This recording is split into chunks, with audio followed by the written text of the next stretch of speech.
No attorney. The judge looked down from the bench and asked me the question with a mixture of pity and impatience. She cannot afford one, Your Honor. My brother Julian laughed loudly, his voice echoing across the oak-paneled courtroom. Beside him, my father nodded proudly, while my mother smirked. They thought they had me cornered. They thought I was just a broke, grieving widow who had lost her mind. I looked at their smug faces, took a deep breath, and slowly took off my heavy winter coat. Underneath, I wore a perfectly tailored federal suit with a solid gold badge pinned to the lapel. I turned my back to my family and looked directly at their highly paid, arrogant lawyer. Who signed your maximum security clearance allowing your firm to handle Department of Defense contracts? I asked him. The courtroom went dead silent. The color drained from his face as he realized exactly who he was dealing with. But to understand how we got to that explosive moment in federal court, you have to understand the nightmare that started 3 months earlier on the day I buried my husband Elias. The air inside our home in the affluent Buckhead neighborhood of Atlanta was thick with the smell of fried chicken, macaroni and cheese, and expensive perfume. It was the repast, the traditional gathering after a funeral. Dozens of people filled my living room murmuring shallow condolences while balancing paper plates on their knees. I stood in the corner by the fireplace clutching a framed photograph of Elias. He was 38 years old, a brilliant medical data analyst, and the only person who had ever truly loved me unconditionally. A sudden brain aneurysm had taken him from me just 5 days ago. My heart felt like it had been carved out of my chest. I just wanted everyone to leave so I could finally break down and cry in peace. Instead, my sister-in-law Claire marched right up to me. Claire was a wealthy white woman who had married my brother Julian 3 years ago. She loved to perform the role of the gracious savior while delivering the most venomous insults imaginable. Today, she wore a black designer dress that cost more than my first car, and her face was fixed in a look of exaggerated theatrical pity. She did not offer a hug. She did not ask how I was holding up. She reached into her expensive leather purse, pulled out a folded legal document, and shoved it directly against my chest, forcing me to trap it against Elias's picture so it would not fall. "Julian said to give you this," Claire said, her voice loud enough to make the guests nearby stop talking and turn their heads. Her tone was dripping with condescension. Elias owed the family logistics company $150,000. "You need to sign the deed of this house over to Vernon by tomorrow, or you are on the street." "Sorry, sweetie." I stared at her, my mind struggling to process the sheer cruelty of handing a widow an eviction threat during her husband's funeral reception. I looked down at the paper. It was a formal demand letter from Preston, my father's ruthless corporate lawyer. "What is this?" I asked, keeping my voice dangerously low. "Elias never borrowed a dime from my family." Claire sighed dramatically and offered a tight, patronizing smile. "You people always get so emotional and defensive about money. Just accept the reality, Deanna. Your husband lived beyond his means to keep up appearances." Julian checked the company ledgers himself. "Just sign the house over. Julian is even willing to give you a small monthly allowance out of the goodness of his heart, so you do not have to rely on food stamps. Do not be an angry black woman about this. It is just business." Before I could tell Claire to get out of my house, my parents materialized beside her like vultures smelling blood. My father Vernon, a man who had built a $50 million trucking and logistics empire from scratch, stood tall and imposing. My mother Brenda stood next to him wrapped in dark fur, her face a mask of cold calculation. "Do not cause a scene in front of my guests." "Deanna," my mother hissed, completely ignoring the fact that we were standing in my living room, not hers. "Just do what your sister-in-law says." "Mom, my husband just died," I said, my voice shaking with a mixture of grief and rising anger. "And you are trying to force me to hand over the home we built together based on a fake debt." "Do not be stubborn, Deanna," my mother snapped, stepping closer. "You dropped out of your finance degree 10 years ago. You have no real job. You have no career. We all know you have just been playing house while Elias paid the bills." We paid for Julian to get his MBA at Wharton because he is the future of this family.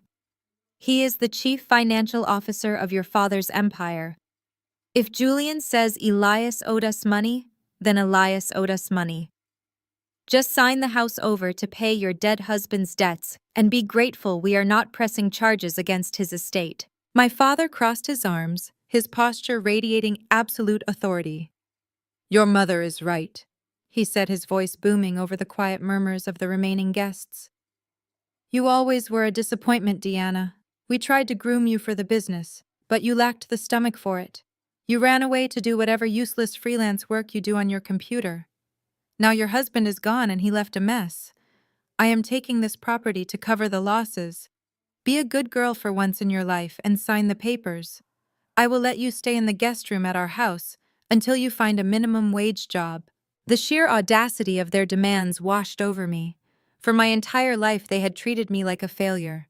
When I chose to leave my traditional finance program a decade ago, my parents cut me off financially and emotionally. They poured all their wealth, love, and resources into Julian, parading him around Atlanta as the golden child. They mocked my quiet life. They mocked my modest clothes. They assumed that because I worked from a home office with multiple monitors, I was just scraping by doing freelance data entry. They had absolutely no idea who I really was. They did not know that my departure from college was actually a highly classified recruitment into a government cyber intelligence program. They did not know that I was now the chief executive of a private cybersecurity firm that conducted forensic financial audits directly for the Pentagon and the Financial Crimes Enforcement Network. They thought I was a helpless, broke widow. I looked at the demand letter in my hand. Then I looked at my mother, who was currently sipping from a large glass of expensive red wine she had brought from her own private cellar. I am not signing anything, I said calmly. I ripped the legal document in half right down the middle. Claire gasped loudly. My father's face contorted with rage. I took the torn pieces of paper and dropped them directly into my mother's wineglass.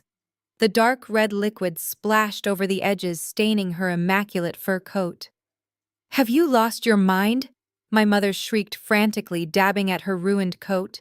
My brother Julian pushed his way through the crowd, having watched the entire exchange from the kitchen.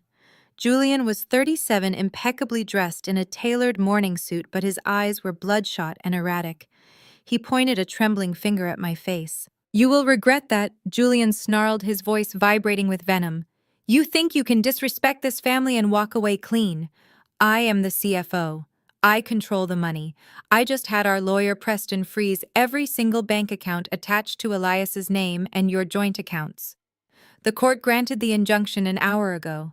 You have absolutely no access to cash. Try paying your mortgage with $0, you arrogant failure. You will be begging on your knees by Friday. The remaining guests in the living room were staring in stunned silence. Some whispered among themselves, taking in the spectacle of a family tearing a widow apart on the day of her husband's funeral. But I felt no embarrassment. I felt no shame. I only felt a cold, calculating clarity replacing my blinding grief. Everyone get out, I said. My voice was not a scream. It was a low, dangerous command that commanded instant obedience. Get out of my house right now. My father sneered. This is not your house anymore, Deanna. Enjoy your last few days of pretending. He turned and walked out the front door, followed closely by my mother, who was still muttering curses about her ruined coat. Claire gave me one last victorious smirk before linking arms with Julian. We will send the moving boxes tomorrow, Claire said sweetly. Do not pack the good silverware. It belongs to the estate now. They walked out, and within 5 minutes the entire house was empty.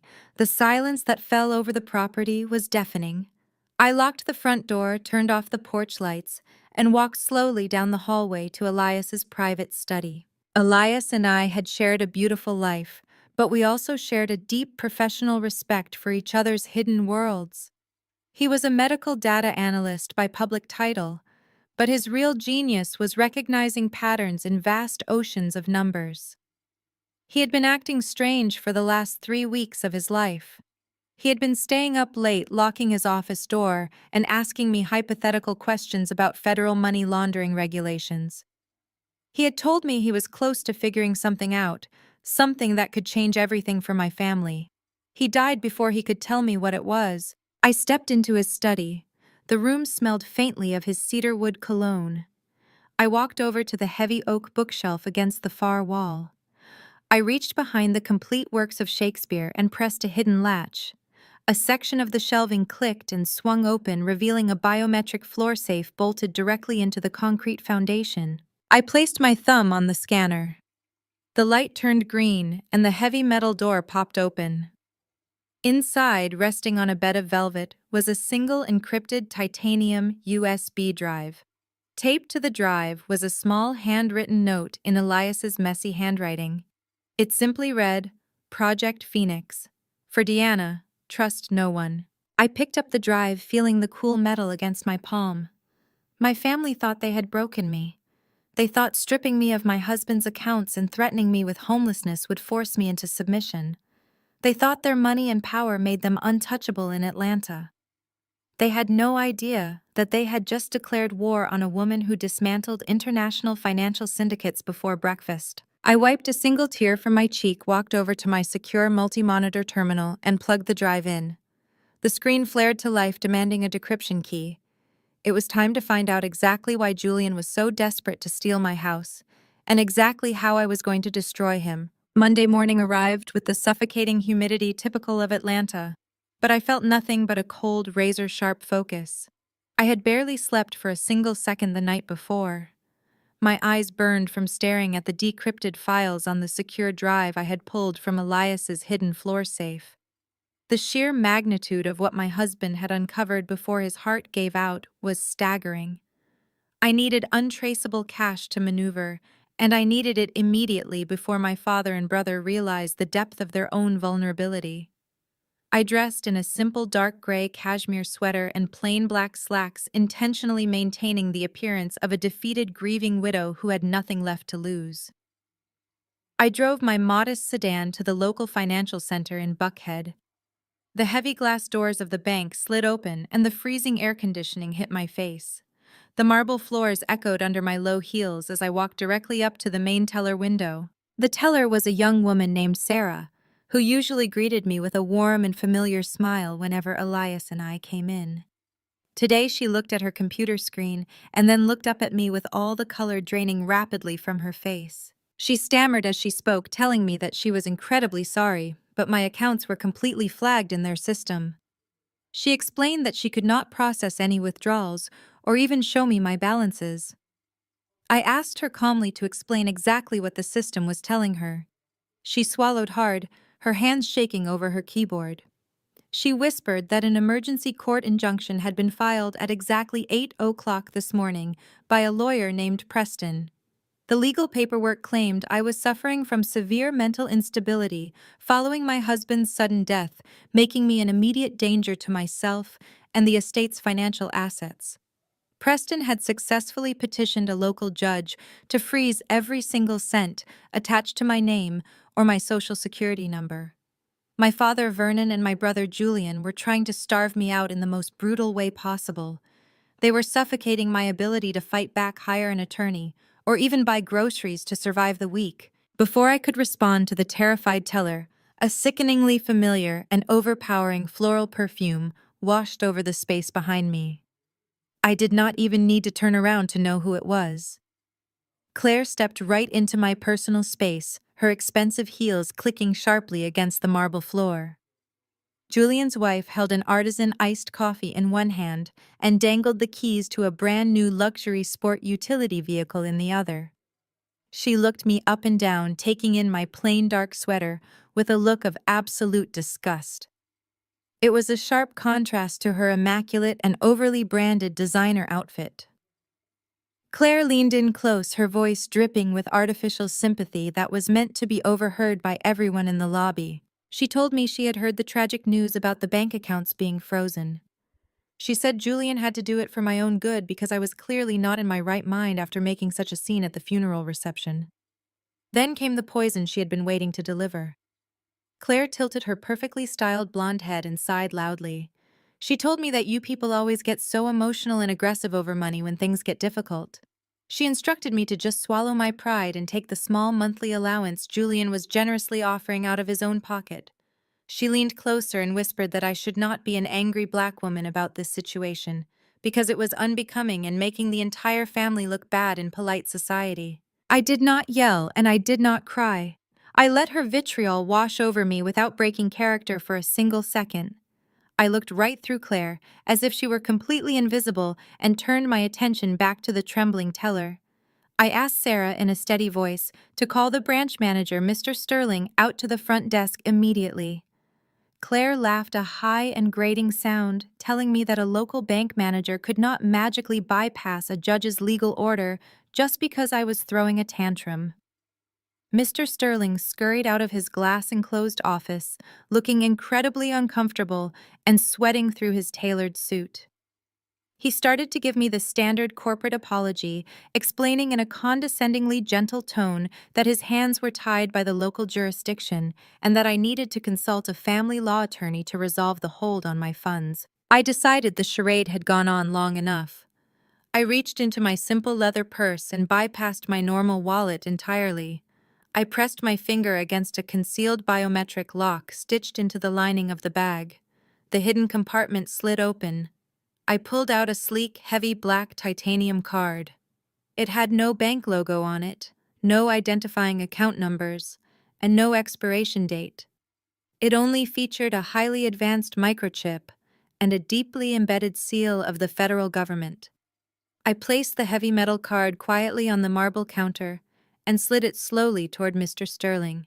I told him I was initiating a Tier 7 override protocol. I watched the blood completely and instantly drain from Mr. Sterling's face, leaving him looking like he was about to pass out on the floor. A Tier 7 override was a highly classified financial protocol exclusively reserved for senior federal agents handling sensitive Treasury Department operations and national security threats.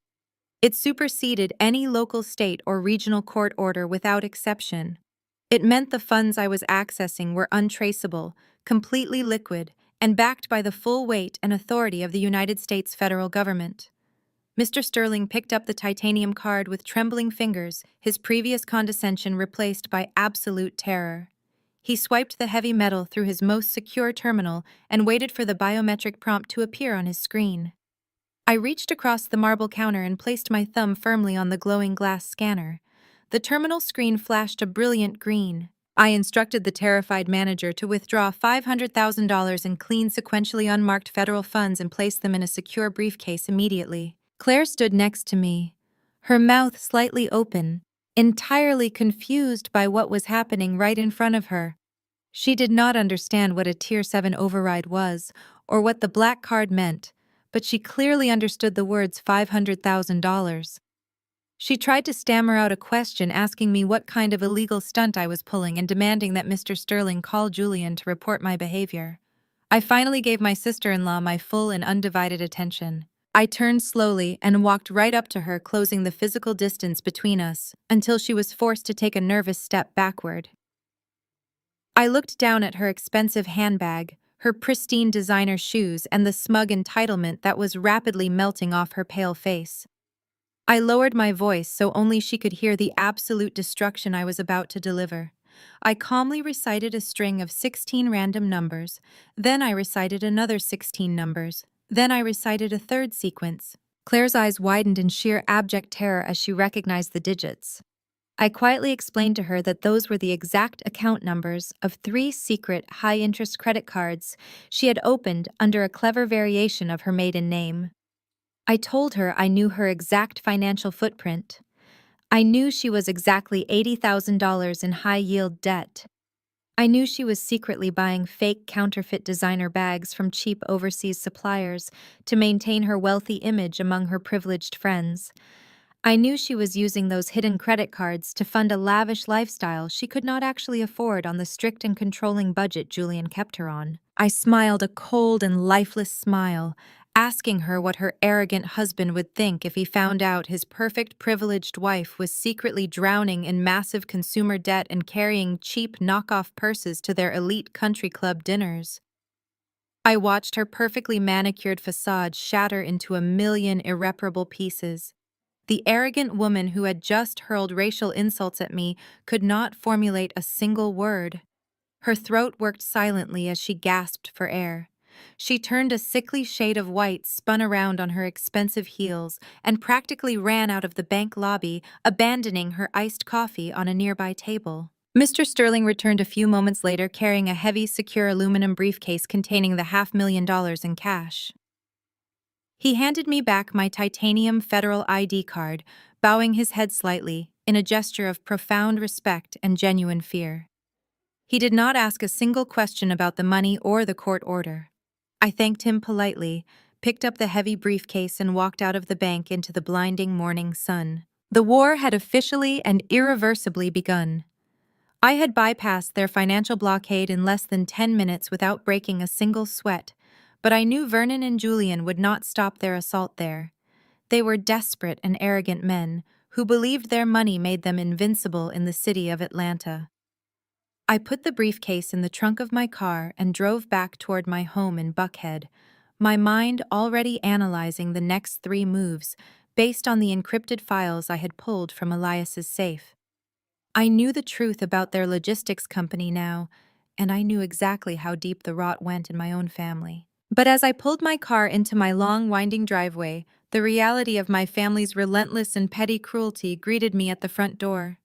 Nailed directly to the dark wood of my beautiful front entrance was a bright yellow piece of legal paper fluttering slightly in the humid breeze. I parked the car and walked up the front steps feeling a dangerous kind of calm settle over my body. It was a formal expedited eviction notice filed with the county clerk. Julian and Preston had not just moved to freeze my money. They had already moved to seize the physical property that Elias and I had built our lives in. They were coming to physically throw me out of my own home, and they thought I was entirely powerless to stop them. I reached out and ripped the yellow paper off the wood, crushing it in my fist, as I unlocked my front door and stepped inside to prepare for their arrival. I had barely closed the front door behind me when the heavy crunch of tires on gravel echoed through the foyer. 2 vehicles parked aggressively close to the front steps. I did not move. I just waited in the quiet darkness of the entryway. Heavy fists pounded on the solid wood of my front door, followed by a loud and authoritative voice demanding that I open up. I took a slow breath, let it out, and pulled the door open. Preston stood on my porch. He was my father's ruthless corporate lawyer, a man who wore expensive Italian suits and a perpetual sneer. He had made a lucrative career out of crushing anyone who dared to stand in my father's way. Flanking him were 2 uniformed county sheriff deputies, looking stern and ready for an altercation. Preston held up a thick manila folder, tapping it against his palm, with a rhythm of absolute arrogance. He did not bother with a greeting. He looked past me into the house as if he already owned the place. He told me the time for playing games was over. He said he had the official court order signed by a county judge, giving my father immediate possession of the property to satisfy the outstanding debts left by my late husband. Preston smiled a thin, cruel smile and told me I had exactly 10 minutes to pack a single bag of personal items before the deputies physically removed me from the premises. I looked at the deputies. They were young and clearly uncomfortable, but they had their hands resting near their duty belts, ready to enforce the fraudulent paper Preston was waving around. I did not step aside. I did not panic. I looked directly into Preston's cold eyes and asked him if he really thought a local county judge had the jurisdiction to authorize the seizure of a property currently under federal audit review. Preston laughed, a harsh and dismissive sound that echoed across my front porch. He stepped closer, invading my personal space, trying to use his physical presence to intimidate me. He told me that Vernon was absolutely right about me. He sneered that I always was a manipulative brat who thought she was smarter than everyone else in the room. He pointed a finger at my face and launched into a venomous lecture. He said my father built a $50 million trucking and logistics empire from the ground up through blood, sweat, and tears. He said my father created a legacy for the men in the family for Julian to inherit and expand. Preston accused me of being nothing but a jealous, bitter college dropout who could not handle the fact that she was cut out of the dynasty. He told me I was just trying to steal a piece of the pie by making up ridiculous lies about federal audits to delay the inevitable. He signaled to the deputies to step forward, telling them I was uncooperative and needed to be escorted out immediately. One of the deputies took a step toward the door, reaching out to grab my arm. I did not flinch.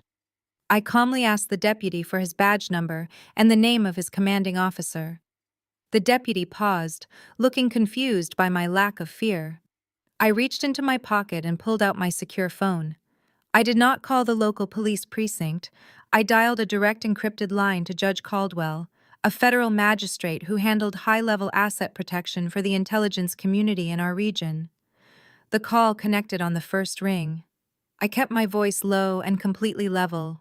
I identified myself by my federal clearance code and informed the judge that 2 local county deputies and a civilian lawyer were currently attempting to breach a secure location housing, classified financial data under the guise of a fraudulent civil eviction. I held the phone out to the deputy, who had tried to grab me. I told him the federal magistrate would like a word with him regarding his impending arrest for interfering with an active federal investigation. The deputy looked at Preston, then looked at my phone. He tentatively took the device and raised it to his ear. I watched the color rapidly drain from the young man's face. He stood rigidly at attention as the voice on the other end of the line delivered a blistering reprimand. The deputy swallowed hard, whispering, "Yes, Your Honor, and absolutely, Your Honor," before handing the phone back to me as if it were on fire. The deputy turned to his partner and told him they needed to leave immediately. Preston looked outraged. He demanded to know what was going on, waving his useless court order in the air.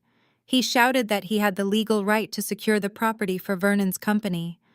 The pale deputy looked at Preston with pure terror and told the lawyer that they had no jurisdiction here and that if Preston did not step off the porch right now, they would be forced to arrest him for trespassing on federal ground. The deputies did not wait for Preston to argue. They practically ran to their cruiser and sped away down the driveway, leaving the arrogant lawyer standing entirely alone on my porch. Preston stared at me, his sneer replaced by profound confusion and the first creeping shadows of fear. He did not understand how the broke widow he had mocked just moments ago had managed to terrify armed law enforcement officers with a single phone call. He opened his mouth to speak, but I simply stepped back and slammed the heavy wooden door shut in his face, engaging the deadbolt and the security systems. The house fell silent again. The immediate physical threat was gone, but the psychological weight of the invasion lingered in the air.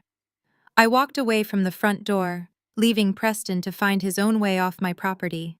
I moved slowly down the hallway toward the back of the house, heading straight for Elias's private study. The room was perfectly still, completely untouched since the morning he died. His favorite fountain pen still rested on the edge of his leather desk blotter. His coffee mug sat empty near the keyboard. The profound emptiness of the room threatened to break my composure, but I forced the grief down, locking it away behind a wall of cold determination. I had a job to do. I walked over to the heavy oak bookshelf and pressed the hidden latch behind the old volumes of literature. The shelving swung outward, revealing the biometric floor safe Elias had installed when we first moved in. I knelt on the hardwood floor and pressed my thumb against the scanner. The mechanical lock clicked and the heavy door gave way.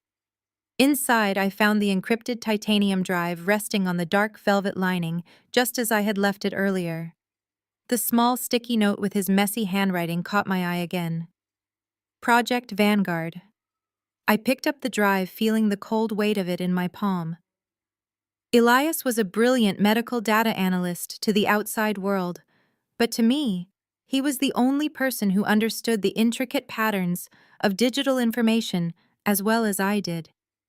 If he had hidden this drive in a biometric safe and labeled it with a warning to trust no one, it meant the data contained inside was dangerous enough to get someone killed. I stood up and walked over to what appeared to be a standard blank wall, paneled in dark cherry wood at the far end of the study.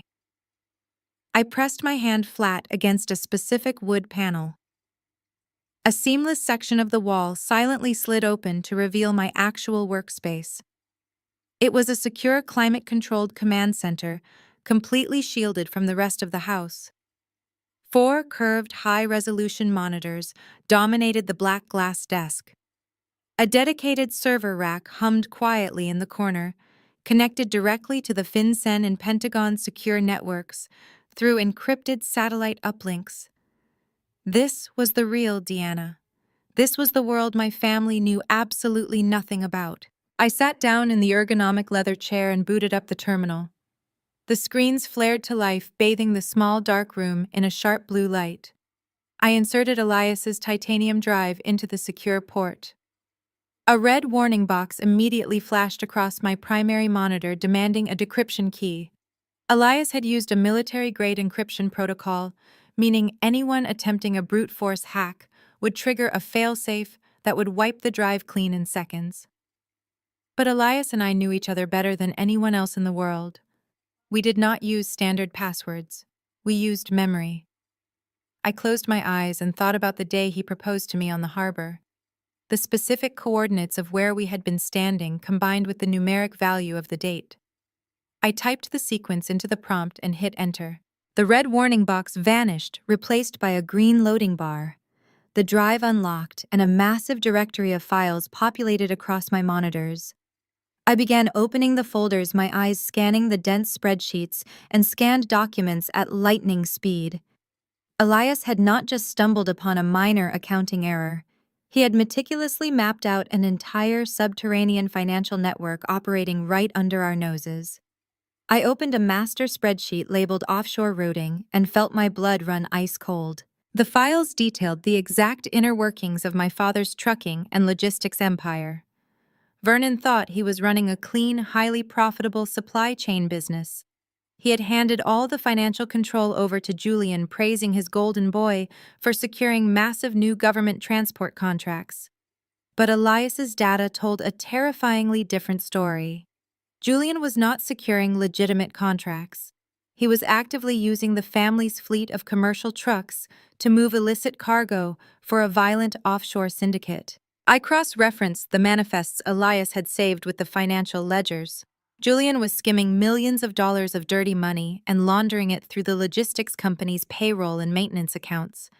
He was fabricating ghost employees, inflating fuel costs, and creating fake vendors to wash the syndicate's cash before wiring it to offshore accounts in the Cayman Islands.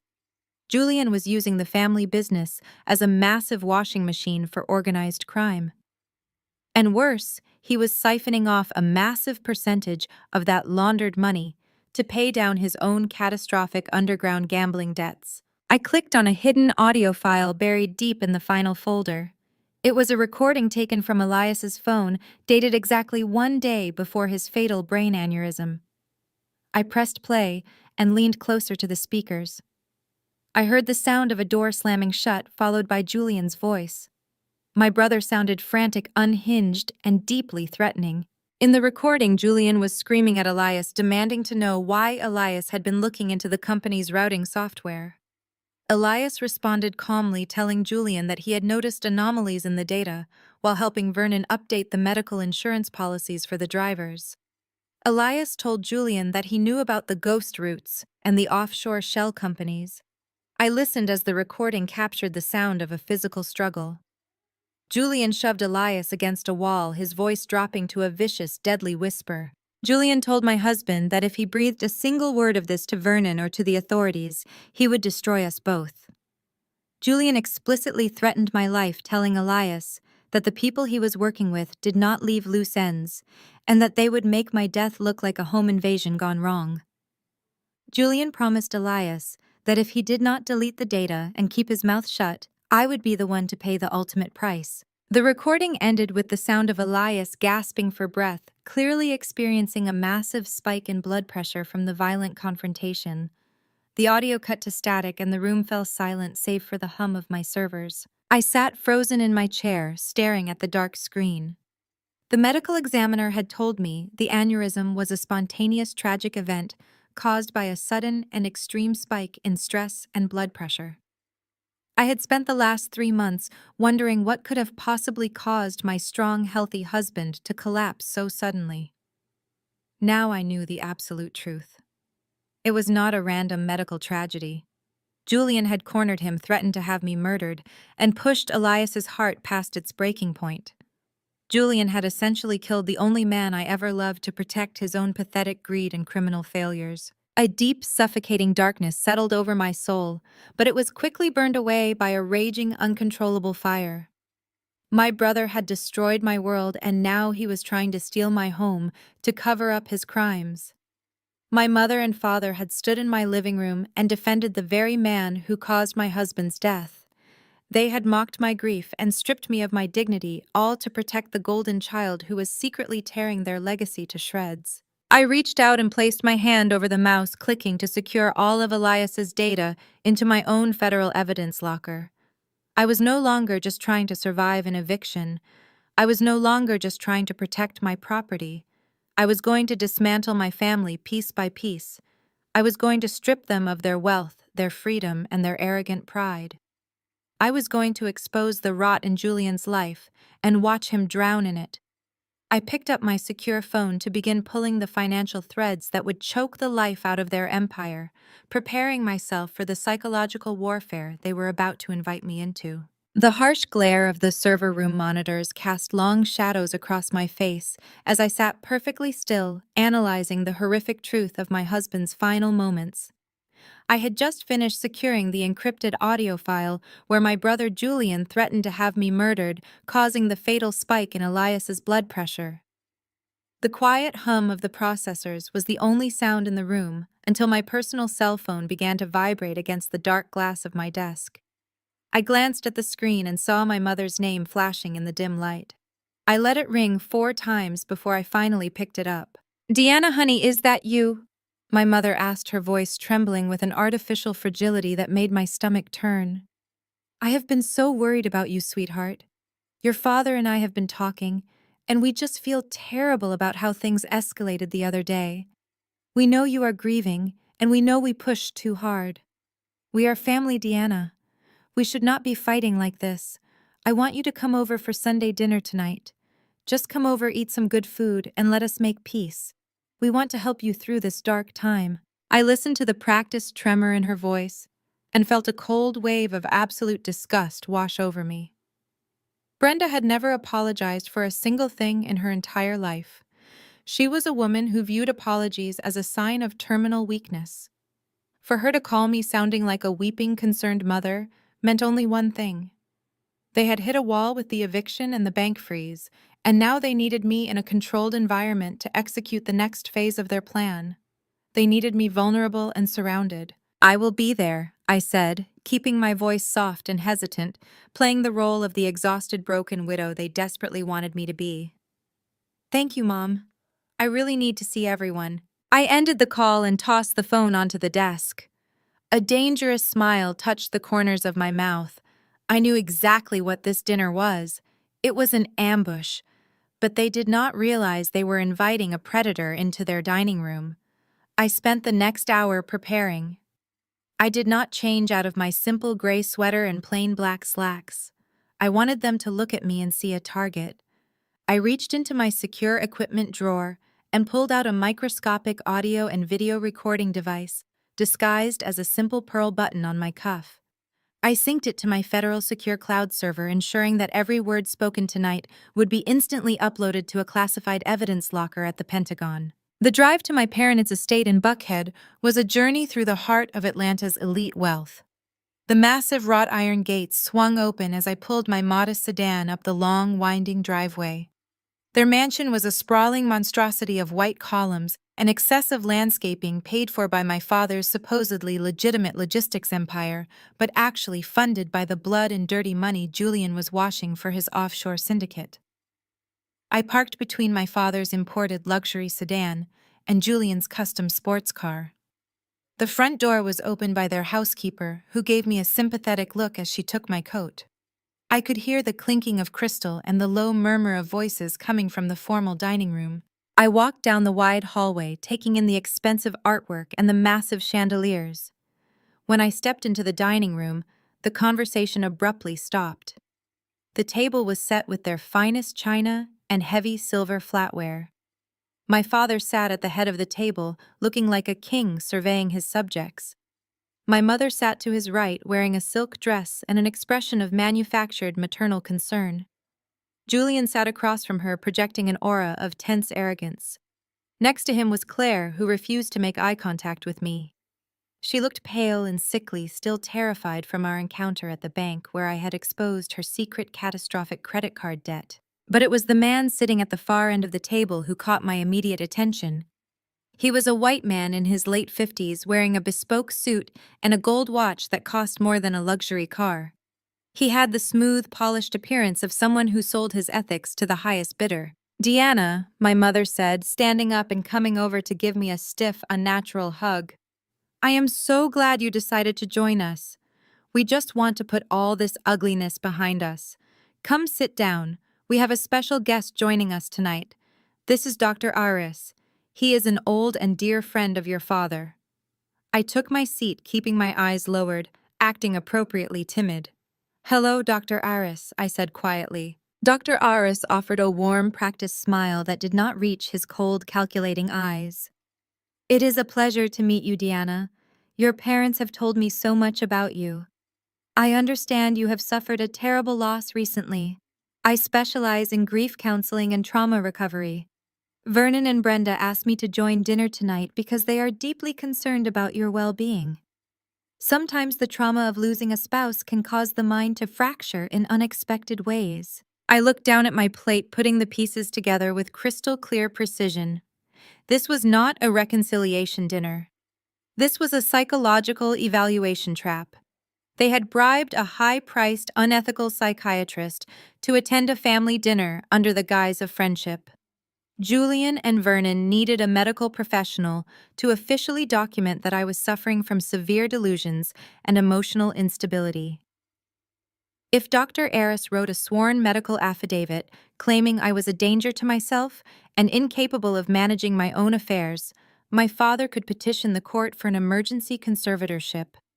They would strip me of my legal rights, seize control of Elias's estate, completely bypass the bank override I had executed, and throw me into a psychiatric facility.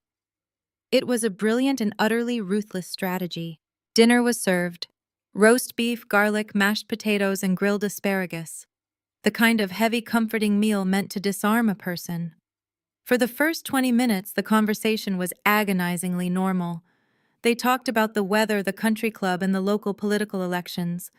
I ate silently, answering only when directly spoken to. I was waiting for the interrogation to begin. Dr. Aris finally set his knife down and leaned forward, resting his elbows on the expensive linen tablecloth. "Deanna," he began, his tone dropping into a soothing, hypnotic cadence, "your mother mentioned that you have been experiencing some severe episodes of paranoia lately. She said you have been making strange claims about the family business and behaving erratically at the bank. It is completely normal for the brain to invent conflicts as a coping mechanism for profound grief. Tell me, how are you sleeping? Are you hearing things that are not there? Are you having delusions that people are plotting against you?" I kept my hands perfectly still in my lap. The sheer manipulation was breathtaking. He was framing my legitimate discovery of their crimes as a symptom of mental illness. If I got angry and accused Julian of murder right now, Dr. Aris would simply nod, write it down, and use it as absolute proof of my insanity. "I am sleeping fine, doctor," I said, taking a slow sip of water. "I am just grieving my husband. I am not having any delusions." Julian let out a sharp, mocking laugh.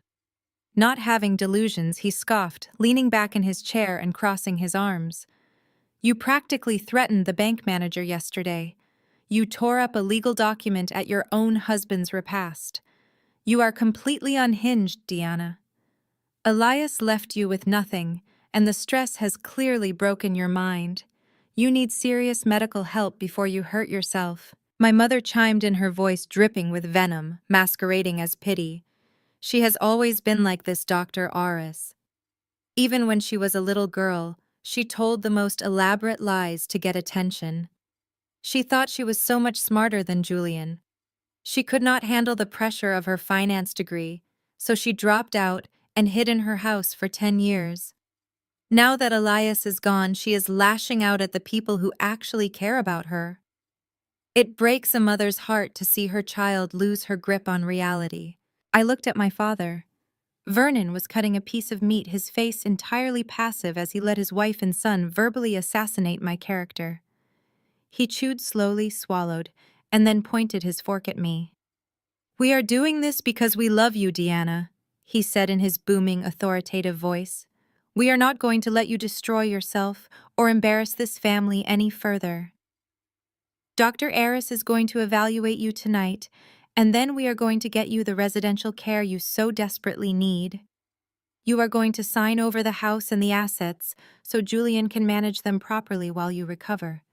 It is the only way forward." They had laid their trap perfectly.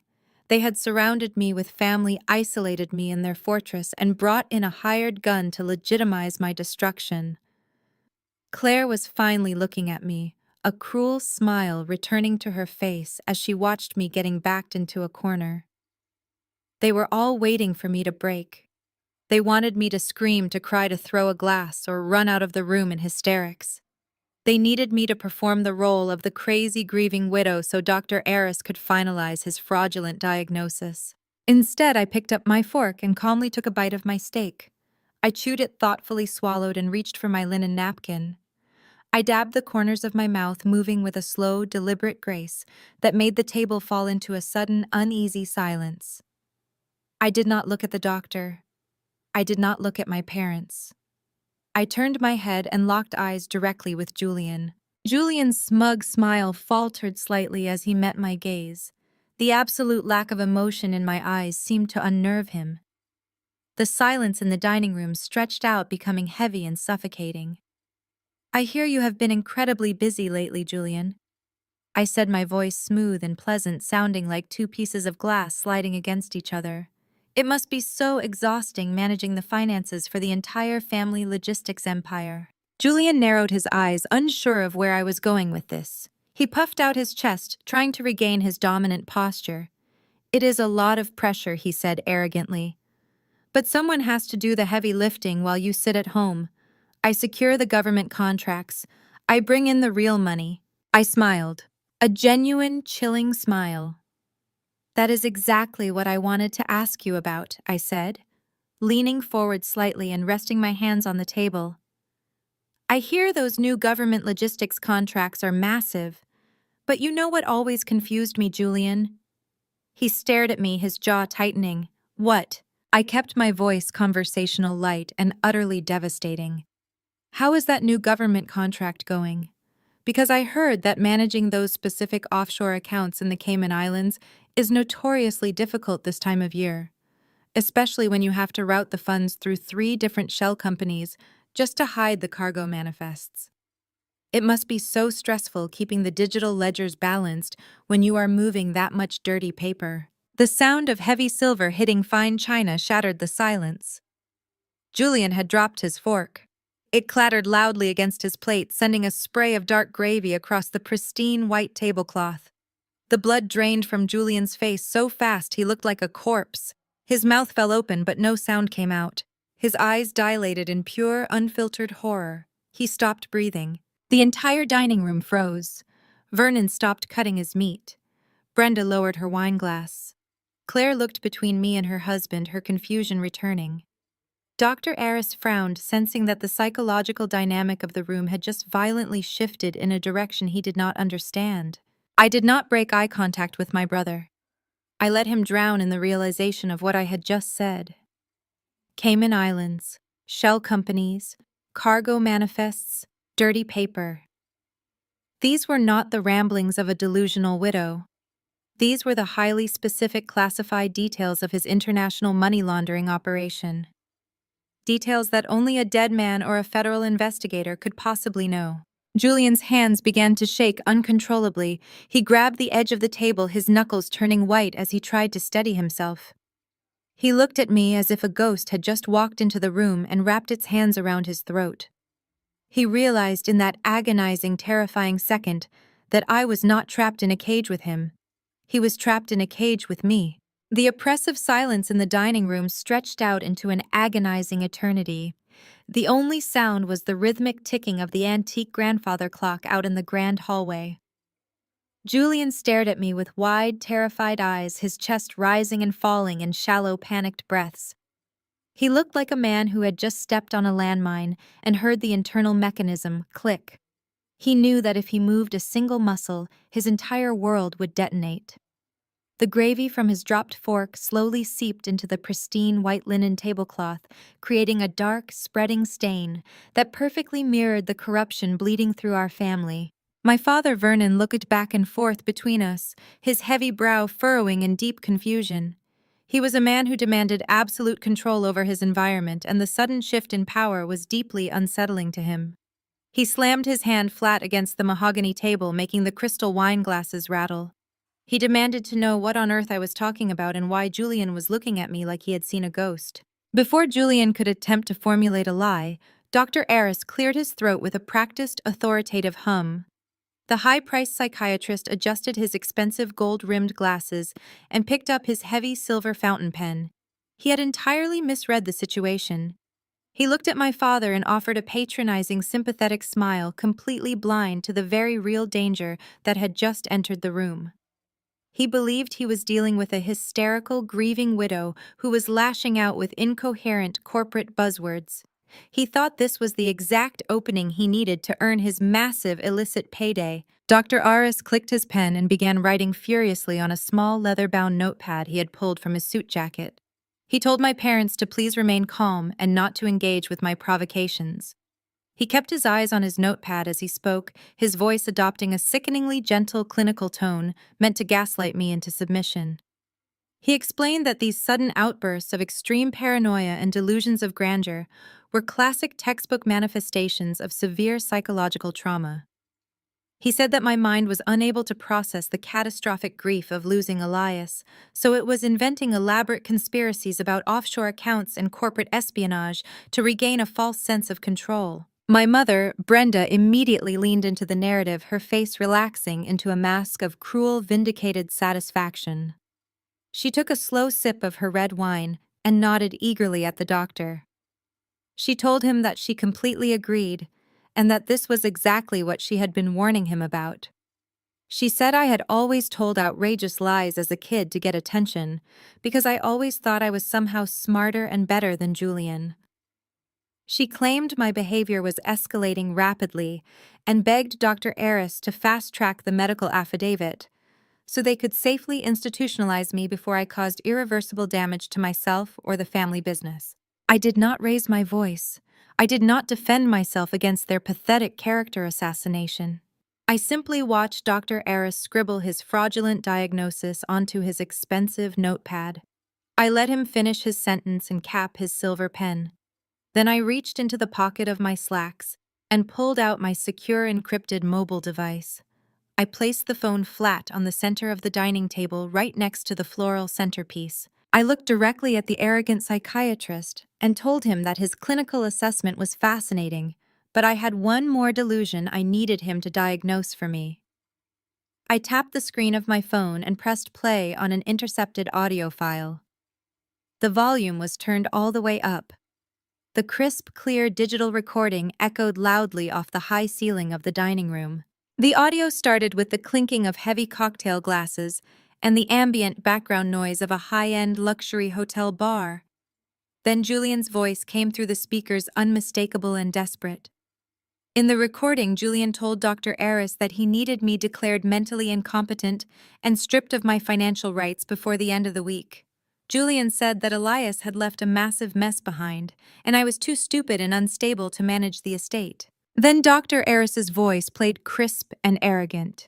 In the recording, the supposedly ethical medical professional chuckled and told Julian that sudden widowhood was a terrible tragedy that often required long-term residential psychiatric care. The recorded version of Dr. Aris then smoothly confirmed that the $50,000 wire transfer had successfully cleared into his private shell clinic account that morning. He promised Julian he would attend the Sunday family dinner, provoke a minor emotional reaction from me, and have the involuntary commitment papers signed and filed with a friendly judge by dessert. The recording ended. I tapped my screen and the dining room plunged back into a suffocating absolute silence. Dr. Aris went completely pale. The silver fountain pen slipped from his trembling fingers and rolled across the mahogany table, dropping onto the floor with a sharp metallic clatter. He stared at my phone as if it were a venomous snake coiled and ready to strike. My mother let out a strangled gasp, pressing her hand to her throat. She looked at Julian in pure horror, realizing that her golden child had secretly bribed a doctor to have me committed. Vernon's face turned a violent shade of purple. The veins in his thick neck bulged against his collar. He was a ruthless man, but he was fiercely protective of his own wealth, and the sudden realization that Julian was secretly throwing around $50,000 bribes without his permission enraged him. He stood up from his chair, looming over the table, and began to roar at Julian, demanding an immediate explanation. I did not wait for Julian to formulate his excuses. I calmly raised my left wrist and tapped a specific tactical sequence onto the face of my digital smartwatch. The silent signal beamed directly to a secure federal surveillance unit waiting quietly in the darkness of the affluent neighborhood. I looked across the table at Dr. Aris, who was currently sweating through the collar of his bespoke suit. I told him that I did not just stumble upon that audio recording by accident. I explained in a voice devoid of all warmth that as a federal cyber intelligence auditor, I had taken a very keen professional interest in his private medical practice the moment I intercepted the massive wire transfer from Julian's personal account. I leaned forward slightly and told him that his offshore banking habits were incredibly sloppy. I told him I had spent my Saturday morning auditing his entire billing history. Dr. Aris began to hyperventilate, his eyes darting frantically toward the dining room exit. I informed him that I had found massive systematic Medicare fraud buried in his clinic's digital ledgers. I told him he had been billing the federal government for hundreds of phantom psychiatric patients who did not exist, siphoning millions of dollars from taxpayer funds to finance his luxury watches and tailored suits. I told him I had officially flagged his medical license and forwarded his entire decrypted accounting database to the Financial Crimes Enforcement Network 12 hours ago. Exactly 3 minutes had passed since I tapped my smartwatch. The heavy authoritative pounding on the mansion's front doors echoed like cannon fire through the grand hallway. The sound was so violent and unexpected that Claire let out a terrified shriek and jumped up from her chair. The housekeeper practically ran to the entryway to answer the door. A team of 8 federal agents wearing dark tactical windbreakers with the bright yellow letters FBI emblazoned across their backs poured into the foyer. They moved with swift, terrifying precision, bypassing the terrified housekeeper and marching directly into the formal dining room. The heavy tread of their boots on the marble floors shattered the illusion of untouchable elite wealth my family had spent decades cultivating. Vernon stepped forward, holding up his hands and shouting at the agents, demanding to know who authorized a raid on his private property. He screamed that he knew the mayor, that he played golf with the chief of police, and that he would have all their badges by morning. The lead federal agent, a tall, imposing woman with a cold stare, did not even acknowledge my father's blustering. She walked right past Vernon, treating the $50 million logistics tycoon like an irrelevant piece of furniture. She marched straight to the far end of the dining table and stopped behind Dr. Aris's chair. The psychiatrist tried to stand up, but his legs betrayed him. He collapsed back into his seat, sobbing openly and begging Vernon to call his lawyers. The lead agent pulled a pair of heavy steel handcuffs from her belt. She announced that Dr. Aris was under arrest for conspiracy, federal medical fraud, and wire fraud.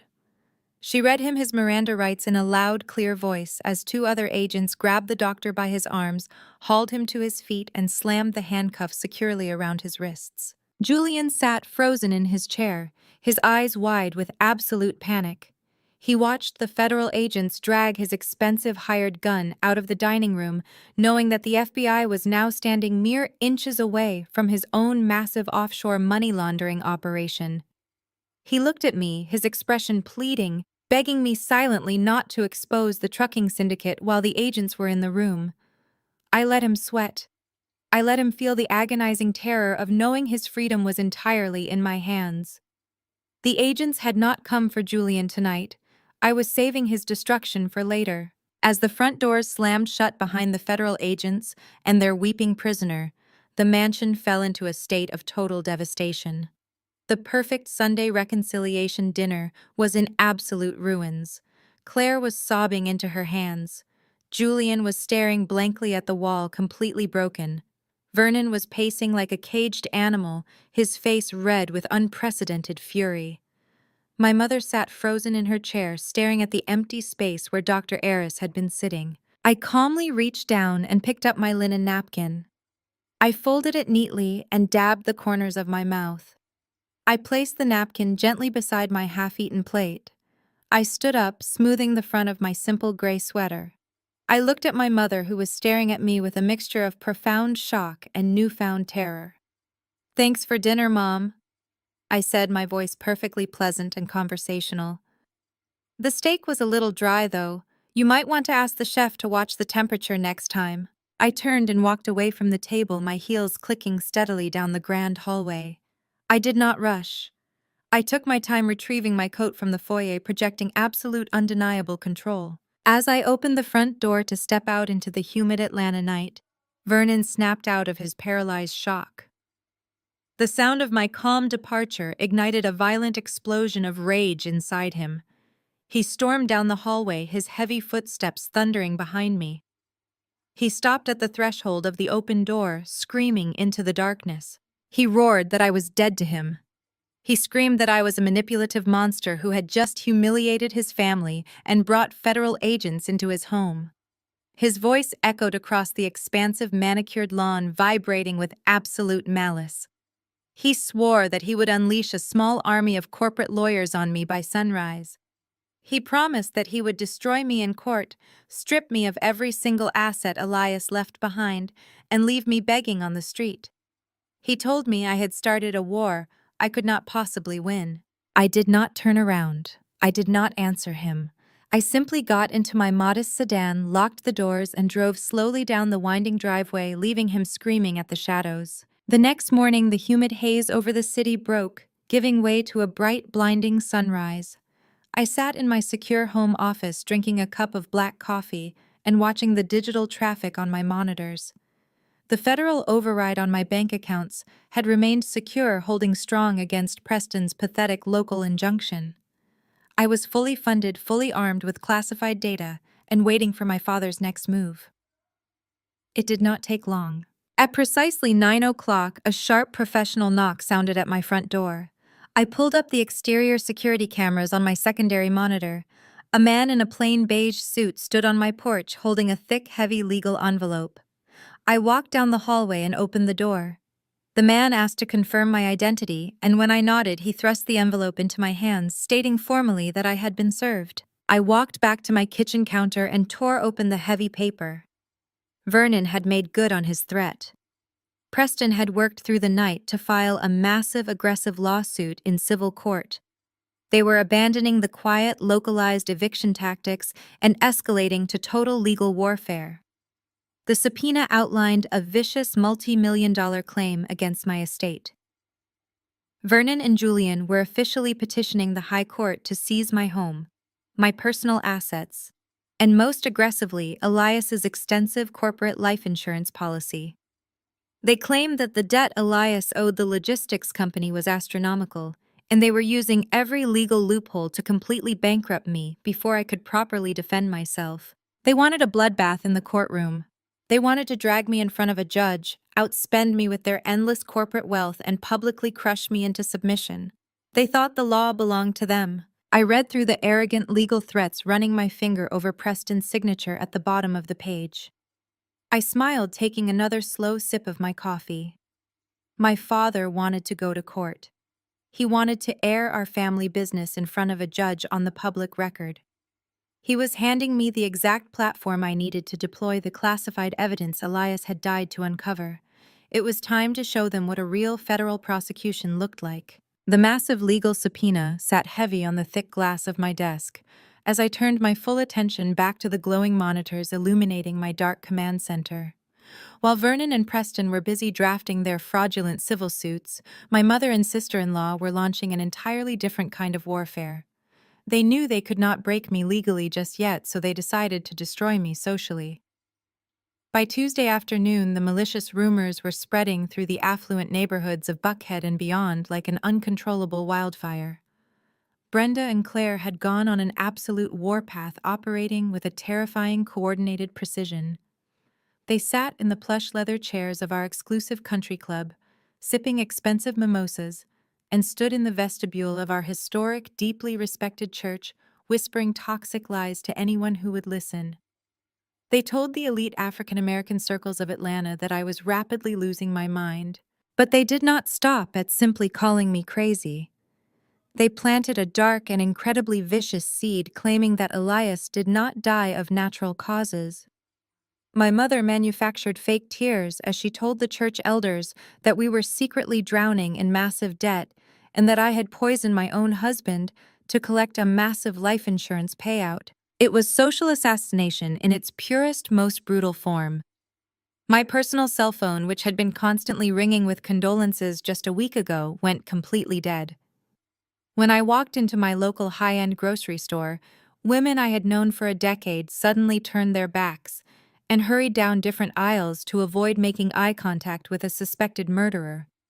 The senior pastor of my church, a man who had known me since childhood, called and left a highly uncomfortable voicemail, suggesting I take an indefinite leave of absence from the congregation while my family matters were legally sorted out. They wanted me to feel utterly isolated, rejected, and entirely alone in a city where status was everything. They wanted the sheer weight of public humiliation to crush whatever fight I had left in my soul. They believed that without my social standing, I would eventually crawl back to my father on my knees, begging for mercy and financial support. But they fundamentally misunderstood exactly who I was and what I was capable of doing. I did not care about the country club or the polite society gossip. While my mother and sister-in-law were busy drinking champagne and spreading vicious rumors, I was locked safely inside my secure federal command center, pulling their entire financial world apart, bite by digital bite. I completely ignored the social noise and focused purely on the digital trail left behind by their immense greed. I needed to systematically dismantle the foundation of their impending civil lawsuit, starting directly with the fake debt they used to trigger the initial eviction notice. I pulled up the financial ledgers Elias had bravely extracted from the logistics company servers before his heart gave out. I ran a highly sophisticated forensic tracing algorithm on the supposed $150,000 loan my husband had allegedly taken from my father's business. The cooling fans of my heavy server rack hummed loudly as the system processed millions of lines of corporate data in mere seconds. The money trail I found was incredibly sloppy and reeked of Julian's panicked desperation. I watched the green code scroll rapidly across my third monitor as the program mapped the exact origin and destination of the funds. The money had never touched any bank account belonging to Elias or me. Julian had fabricated the internal loan documents to cover a massive deficit in one of his offshore routing accounts. He had lost a fortune betting on underground sports, and the dangerous offshore syndicate he was laundering money for had demanded immediate repayment. Julian used the fake loan to balance the company books and hide his theft from Vernon. I opened the digital copy of the promissory note Preston had confidently submitted to the civil court. It bore Elias's signature at the bottom, but I knew instantly that my husband had not signed it. Elias had a very specific way of looping his letters, a fluid motion that could not be easily replicated. I ran the scanned signature through a federal biometric analysis matrix, comparing it to thousands of Elias's authentic signatures gathered from old tax returns and mortgage documents. The system flagged the document immediately, identifying the microscopic hesitation marks and pressure inconsistencies of a crude, desperate forgery. Julian had forged my dead husband's signature to steal my home and balance his own criminal ledger. Elias had found the discrepancy, confronted Julian about the missing money, and Julian had threatened him with murder to keep the secret buried. The absolute audacity of his crime demanded an immediate and devastating response. Since Brenda and Claire wanted to ruin my reputation in public, I decided it was time to completely ruin their reality in private. I turned to my primary terminal and opened a direct, heavily encrypted portal to the Financial Crimes Enforcement Network. As a senior federal auditor, I had the clearance and the supreme authority to freeze assets suspected of being tied to international money laundering without needing to wait for a local court order. I bypassed the local Atlanta judges entirely and went straight to the federal level, tapping into the immense power of the United States Treasury Department. I targeted Claire first. She loved playing the wealthy, untouchable socialite on Julian's dime, so I decided to cut off her primary source of arrogant pride. I located her personal trust fund and her checking accounts. I flagged her profiles with a severe federal code under the Patriot Act that instantly locked every single asset she possessed. The freeze was absolute.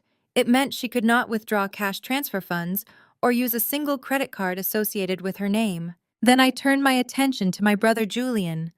I did not touch the main logistics company accounts just yet because I needed those routes to remain active for the larger upcoming federal criminal case. But I systematically targeted his hidden offshore gambling accounts and his personal discretionary funds. I triggered a silent administrative freeze that locked his money down tight under the direct suspicion of transnational financial crimes. The trap was perfectly set, entirely invisible, and waiting to spring shut the moment they tried to access their wealth. I leaned back in my ergonomic leather chair and watched the active monitoring software wait for the inevitable collision. It happened exactly 4 hours later on a bright Thursday afternoon. Claire was blissfully oblivious to the invisible federal financial trap closing tightly around her throat. She was currently standing inside an ultra-luxury boutique in the upscale Phipps Plaza Mall, sipping complimentary sparkling water and preparing to purchase a $10,000 solid gold watch for Julian as an anniversary gift. She was likely boasting to the sales staff about her perfect husband and her perfect life. I had easily tapped into the boutique's point-of-sale network simply to watch the transaction fail in real time. The digital log on my screen updated continuously, showing every item scanned at the register. Claire presented her premium platinum credit card for the massive purchase. The system paused, sending the electronic request to her bank for authorization. The response came back instantly, flashing in bright red text across my monitor and the register screen in the boutique. Declined. Suspected money laundering. Do not honor. Confiscate card. I could only imagine the sheer, unfiltered horror on Claire's perfectly contoured face as the polite sales associate quietly informed her that her premium card had been rejected for suspected federal crimes. The digital log showed she panicked and tried a second card, and then a third. Every single swipe came back with the exact same devastating federal warning. She was standing in one of the most exclusive stores in the entire city, surrounded by wealthy peers being treated like a common street criminal trying to pass stolen funds. The humiliation must have been absolute and suffocating.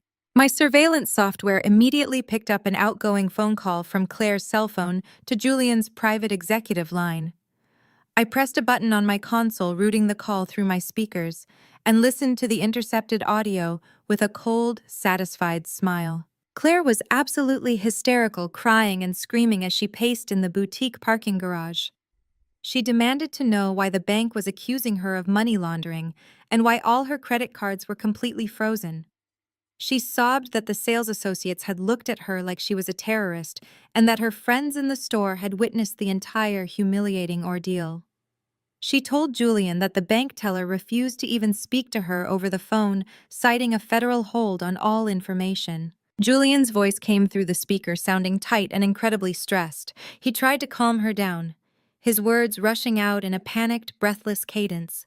He promised her it was just a massive banking error, a glitch in the corporate system, but I could hear the underlying terror in his uneven breathing. He knew exactly what the phrase money laundering meant. He knew the offshore syndicate was real, and he knew the walls were closing in, but Julian was still completely blinded by his own toxic arrogance and deep-seated misogyny. He told Claire to just go home and promised he would fix it immediately.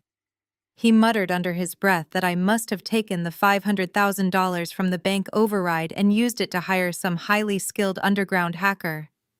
He told his weeping wife that I was just a desperate, bitter widow, paying a cybercriminal to cause a minor financial inconvenience because I was angry about the eviction. He actually believed I was incapable of executing this strike myself. He still vastly underestimated my intelligence and my power. He still thought he was playing a localized petty game of family chess fighting over a house and a life insurance policy. He had absolutely no idea that he was already the primary target in a massive federal prosecution, and that his little sister was the one holding the execution order. He thought the worst was over, but I had not even begun to make them pay for what they did to Elias. I saved the audio recording to my secure drive and prepared to accept the subpoena for the upcoming civil court battle, where I would finally burn their entire $50 million empire straight to the ground. The morning of the deposition arrived with a heavy gray overcast that perfectly matched the fragile persona I had meticulously constructed for the day. I stood in front of my bedroom mirror and critically assessed my reflection. I wore a faded, oversized gray cardigan that had seen better days paired with simple dark slacks and scuffed flat shoes. I had purposefully skipped makeup, allowing the natural dark circles under my eyes to show through, emphasizing the exhaustion of a widow who was supposedly crumbling under the weight of her family's relentless legal assault. I pulled my hair back into a messy, low ponytail. I needed to look like a woman who had been utterly defeated by the world. I needed them to see exactly what they expected to see: a weak, desperate target who had run out of options and money. The law offices of Preston and Associates occupied the top 3 floors of a sleek glass skyscraper in the heart of downtown Atlanta.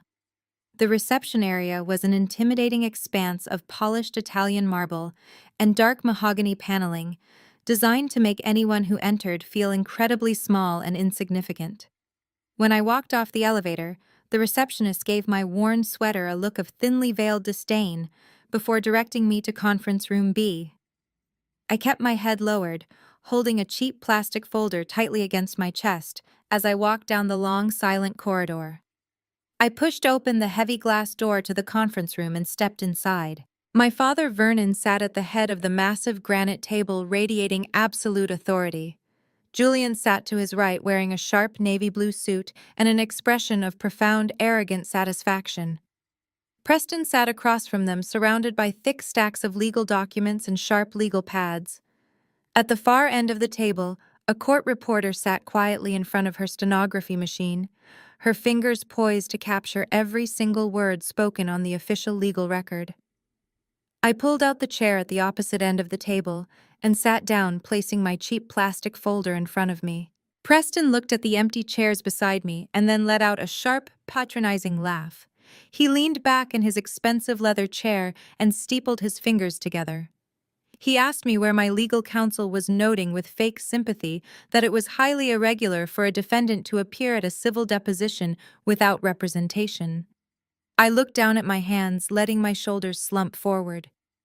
I told him in a quiet, shaking voice that I could not afford to hire a lawyer because my bank accounts were still frozen. Julian scoffed loudly, leaning forward and resting his elbows on the granite table.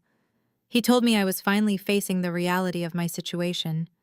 He said my little hacking stunt with his bank accounts and Claire's credit cards was a cute trick, but it was ultimately pathetic and useless.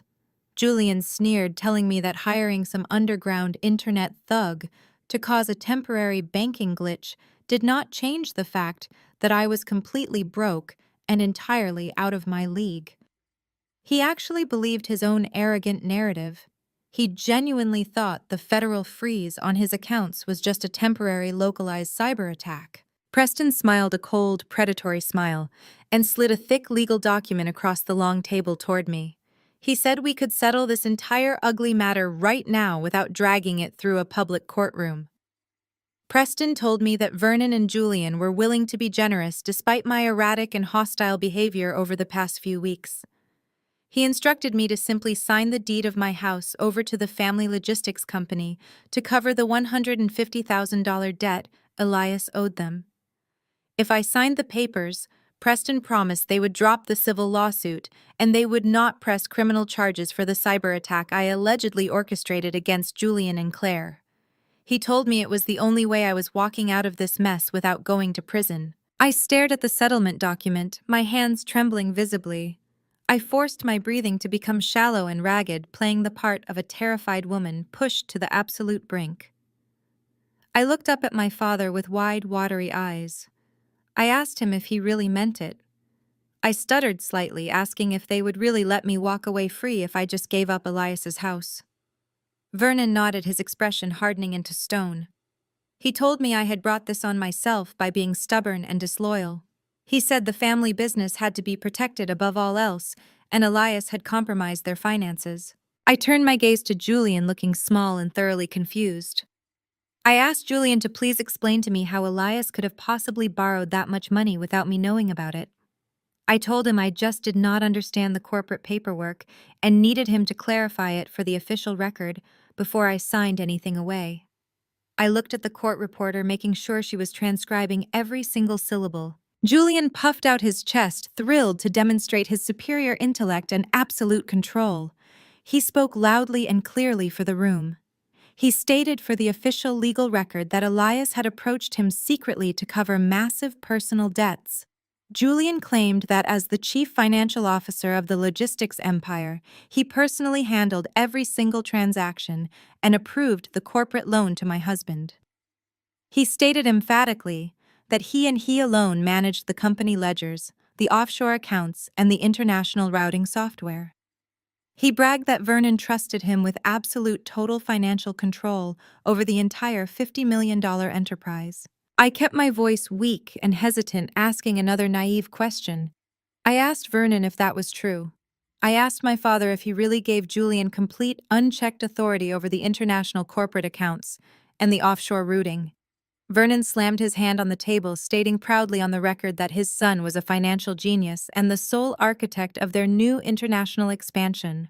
Vernon explicitly stated that he approved of every financial maneuver Julian made because Julian was the absolute future of the family empire. They were handing me their own execution orders wrapped in a bow, by officially stating on a sworn legal record that Julian was the sole manager of the offshore routing accounts, and that Vernon fully authorized and supported Julian's financial architecture. They were legally confessing to managing the exact accounts used to launder millions of dollars for the violent offshore syndicate. They were taking full, undeniable legal responsibility for the dirty money. And Julian, by officially claiming that the $150,000 promissory note was a legitimate transaction he personally oversaw, had just committed federal perjury to cover up a documented forgery. I looked down at the settlement document again, letting a single tear fall onto the polished granite table. I picked up the pen and held it over the signature line for a long, agonizing moment. The three men watched me with breathless anticipation, waiting for their total victory. Then I slowly put the pen down and closed my cheap plastic folder.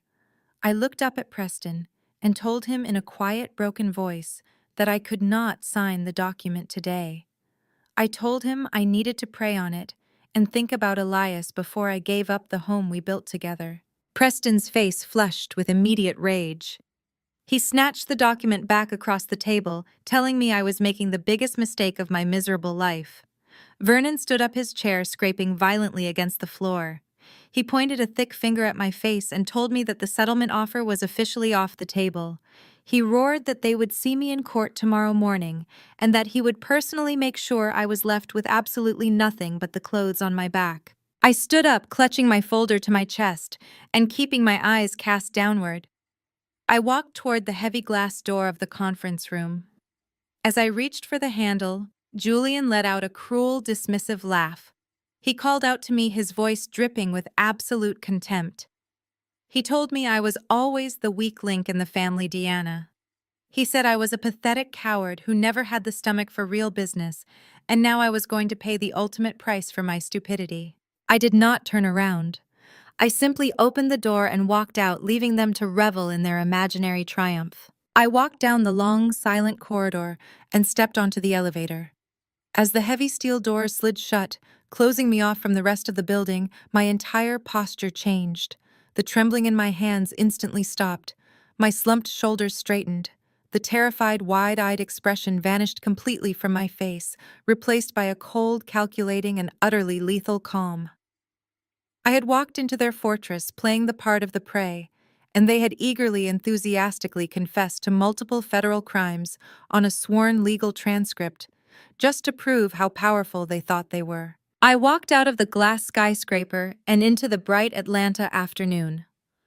I crossed the busy street and approached my parked sedan. I unlocked the door, slid into the driver's seat, and rolled up the windows, shutting out the noise of the city traffic. I tossed the cheap plastic folder onto the passenger seat. I reached into the hidden compartment of my purse and pulled out my secure, heavy encrypted federal mobile device. I entered my biometric clearance code and opened a direct line to my command center team at the Financial Crimes Enforcement Network. The connection secured with a soft electronic chime. I did not speak with a stutter, and I did not whisper. My voice was sharp, commanding, and filled with the absolute authority of my rank. I told my federal operational lead that the target was fully confirmed. I informed my team that both Vernon and Julian had just officially claimed sole legal responsibility for the offshore money laundering accounts on a sworn civil deposition transcript. They had tied the noose perfectly around their own necks. I looked up at the towering glass skyscraper where my father and brother were likely still celebrating their supposed victory over a broken widow. I gave the final, devastating command to my federal team. I ordered them to immediately prepare the asset forfeiture warrants for the entire $50 million logistics empire. I instructed them to ready the federal indictments for money laundering, wire fraud, and massive corporate perjury. I told them to have the tactical strike teams briefed and waiting on standby for tomorrow morning. My father and brother wanted to drag me into a public courtroom to finalize my destruction. I was going to let them walk right into that courtroom, and then I was going to drop the full crushing weight of the United States federal government directly onto their arrogant heads. The morning of the trial arrived with a heavy gray sky that perfectly mirrored the grim performance I was about to give. I stood in my secure home office looking at the federal indictments stacked neatly on my desk. The asset forfeiture warrants were signed and sealed by a federal judge at midnight. My tactical team was currently positioned in unmarked vehicles surrounding the downtown courthouse, waiting for my signal to move. I left the classified documents locked in my secure briefcase and walked to my bedroom closet. I bypassed the row of expensive business attire and pulled out a heavy, oversized tan trench coat. The coat was bulky and shapeless, entirely hiding the sharp, custom-tailored federal suit I wore underneath. I needed my family to look at me and see the broken, helpless widow they had been trying to destroy for weeks. I needed their arrogance to reach its absolute peak before I completely dismantled their entire reality. The drive to the downtown Atlanta courthouse was slow and deliberate. I parked my modest sedan in the public lot and walked toward the massive stone building. The imposing columns and wide concrete steps were designed to make ordinary citizens feel small and powerless. As I passed through the metal detectors, the security guards barely glanced at my oversized coat. I took the elevator to the fourth floor where the civil courtrooms were located. The hallway was already buzzing with activity, but I kept my head down, playing the role of the terrified victim. When I pushed open the heavy wooden doors to the courtroom, the sheer volume of the murmuring crowd hit me like a physical wave. Brenda had not just invited our immediate family. She had packed the entire gallery with a highly curated audience of her country club friends, church elders, and extended relatives. She wanted my destruction to be a massive social event. She wanted everyone in her elite circle to watch as the supposedly crazy broke widow was legally stripped of her home and her dignity. I recognized my Aunt Patricia sitting in the front row, whispering frantically to a woman from the church choir. I saw the country club president sitting near the aisle, looking eager for the drama to unfold. They all stopped talking the second I walked through the doors. The silence was heavy and suffocating, filled with toxic judgment and morbid curiosity. I could feel their eyes burning into the back of my oversized trench coat as I walked slowly down the center aisle. At the front of the room, the plaintiff table looked like a royal court, holding a public execution. My father Vernon sat at the center, radiating absolute dominance. He wore a bespoke charcoal suit and an expression of supreme, untouchable power. Beside him sat my mother Brenda, looking like a queen who had just ordered a beheading. She wore a bright crimson dress, clearly chosen to ensure she was the center of attention.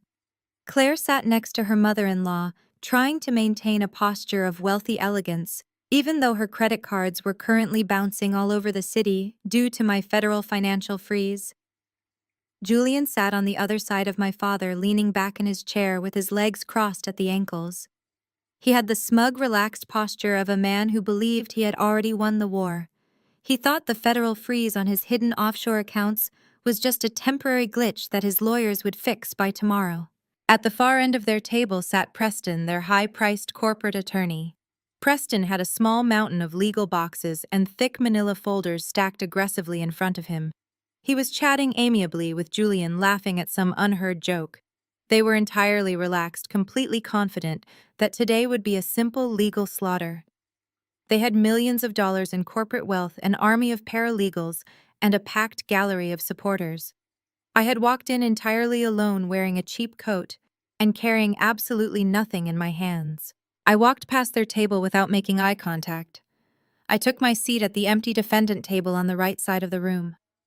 The contrast was stark and deliberate. Their table was crowded with expensive suits, designer briefcases, and an overwhelming aura of corporate intimidation. My table was completely bare. I sat with my hands folded in my lap, keeping my shoulders slumped forward. I could hear Brenda letting out a theatrical sigh of pity from across the aisle, ensuring the people in the gallery heard her manufactured maternal distress. Julian leaned over and whispered something to Preston, making the lawyer chuckle and shake his head. The heavy wooden door behind the bench swung open and the bailiff instructed everyone to rise. Judge Morrison, a stern-looking man with decades of experience on the civil bench, walked out and took his seat. He adjusted his glasses and looked down at the massive stack of paperwork Preston had filed the day before. He frowned as he scanned the aggressive petition to seize my home, my assets, and Elias's life insurance policy. Judge Morrison looked up from the documents and surveyed the courtroom. His gaze swept over the crowded plaintiff table, taking in Vernon's imposing presence and Preston's slick corporate posturing. Then the judge turned his attention to my side of the room. He looked at me sitting entirely alone in my oversized trench coat at the bare wooden table. His frown deepened into an expression of profound professional concern. "Miss Deanna," the judge said, his voice booming loudly through the courtroom microphone, "I am looking over these filings, and the claims being made against your estate are incredibly severe. The plaintiffs are asking for total asset forfeiture based on a massive alleged corporate debt. I see that you have not filed a notice of appearance for any legal counsel. Where is your attorney, Ms. Deanna?" Before I could even open my mouth to answer, Julian let out a loud, barking laugh. The sound echoed harshly off the high wooden ceiling of the courtroom, shocking the gallery. Julian did not even bother to stand up or address the judge with proper respect. He simply leaned forward and pointed a mocking finger at me. "She cannot afford an attorney, Your Honor," Julian said, his voice dripping with pure, unfiltered arrogance. "She is just a broke college dropout who has been living off my father's charity for years. My brother Elias left her with nothing but massive debt, and now she is trying to play the victim. We are just here to collect what rightfully belongs to the family business before she squanders it all." A collective gasp rippled through the gallery at Julian's blatant cruelty. Vernon did not reprimand his son. Instead, my father nodded proudly, squaring his broad shoulders and glaring at me with absolute contempt. He wanted the judge to know that he fully supported Julian's vicious assessment. Brenda smirked behind her manicured hand, turning slightly to ensure her country club friends in the front row caught her expression of vindicated superiority. They were playing their parts perfectly, completely blinded by their own toxic narcissism. Judge Morrison banged his gavel sharply, demanding order in the court. He glared at Julian and warned him to speak only when spoken to, and to show basic respect in a court of law.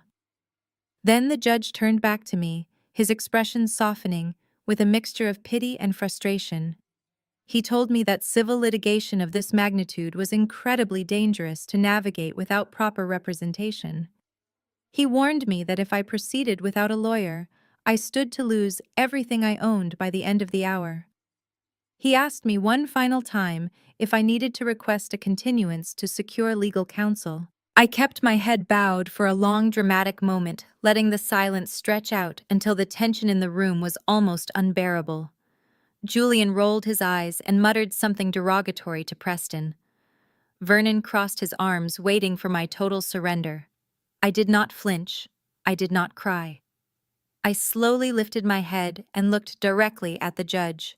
Then I stood up from my chair. I reached up to the top button of my heavy, oversized trench coat.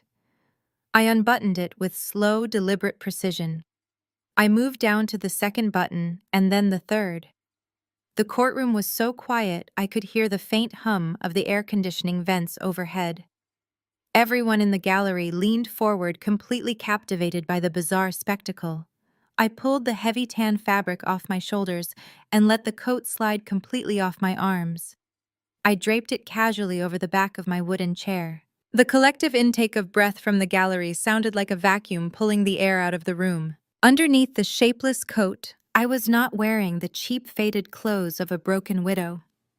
I was wearing a razor-sharp, custom-tailored midnight blue federal suit. The fabric was immaculate, the cut radiating absolute lethal authority. But it was not the suit that made my father's face drain of all color. It was the heavy, solid gold badge pinned securely to my left lapel. The polished metal caught the harsh fluorescent lights of the courtroom, gleaming brilliantly for everyone to see.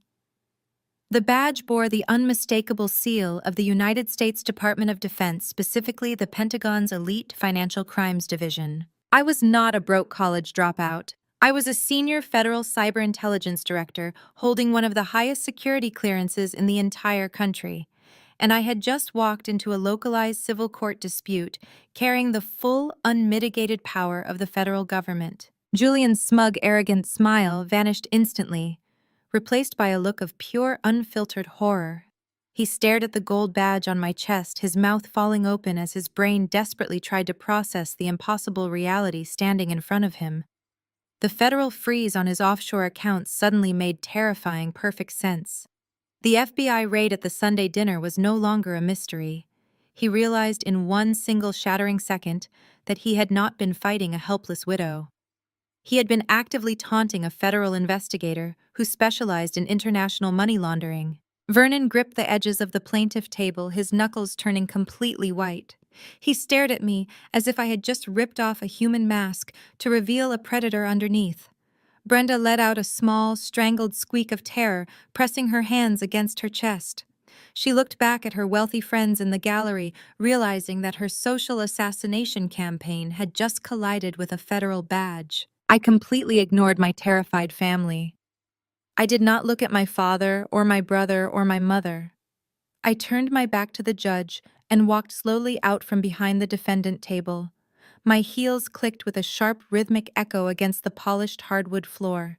I walked directly toward the plaintiff table, my eyes locked entirely on their high-priced corporate attorney. Preston watched me approach his confident shark-like demeanor crumbling into absolute panic. He was a smart man, and he knew exactly what that gold badge meant. He knew that federal financial auditors did not reveal themselves in civil courtrooms unless they were executing a massive targeted takedown. As I stopped right in front of his chair, Preston actually shrank back, pushing himself away from the table. "Mr. Preston," I said, my voice dropping into a deadly calm cadence that easily carried across the dead silent courtroom. "I understand that your elite corporate law firm handles the primary escrow accounts for my father's logistics empire." Preston swallowed hard, a bead of sweat forming on his forehead. He nodded frantically, unable to speak. I leaned forward, resting my hands flat on the granite table directly over his massive stack of fraudulent civil filings. I kept my eyes locked on his pale, sweating face. I asked him a very simple, very dangerous question. "Who signed your federal security clearance allowing your private law firm to handle classified Department of Defense transport contracts?" Preston's eyes widened in sheer terror. His jaw trembled as he searched his memory, trying to recall the exact bureaucratic details of a massive, lucrative government contract his firm had secured nearly a decade ago. He knew the name of the federal director who had authorized their access, but saying it out loud in this room was akin to a professional death sentence. He opened his mouth to answer, but only a pathetic, broken stammer came out. He could not form the words. He was paralyzed by the realization of his own impending destruction. I stood up straight, adjusting the lapel of my tailored suit, so the gold badge caught the light one more time. I looked down at the terrified lawyer and answered the question for him. I did. I said, my voice echoing with absolute, undeniable power. 10 years ago, and I am revoking it effective immediately. The air in the courtroom shattered. Preston let out a choked gasp, realizing I had just legally incinerated his entire law firm with a single sentence. Without that federal clearance, his firm would lose millions in government contracts and face immediate devastating audits. Julian jumped up from his chair, screaming that this was illegal and that I was bluffing. Vernon roared, demanding that the judge hold me in contempt for impersonating a federal officer. I did not even look at them. I calmly reached into my pocket and pulled out my secure encrypted federal mobile device. I tapped a single button to open a direct open channel to my tactical commander waiting in the unmarked vehicles outside. The entire courtroom watched in paralyzed silence as I raised the phone to my mouth. Target confirmed, I said, my voice steady and cold. Prepare the asset forfeiture warrants for tomorrow morning. Execute the strike.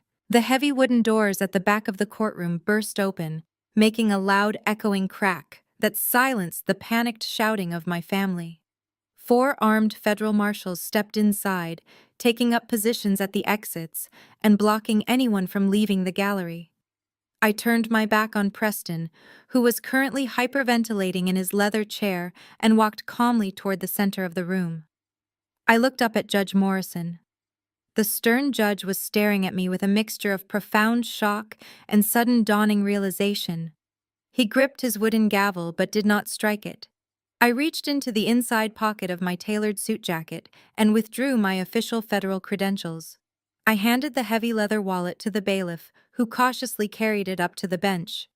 I stated clearly for the official record that I was Senior Forensic Investigator Deanna Vance with the United States Department of Defense Financial Crimes Division. Judge Morrison adjusted his thick glasses and examined the heavy gold seal and the classified clearance codes printed on my identification. The stern, dismissive expression he had worn just moments ago completely vanished, evaporating into the tense air of the courtroom.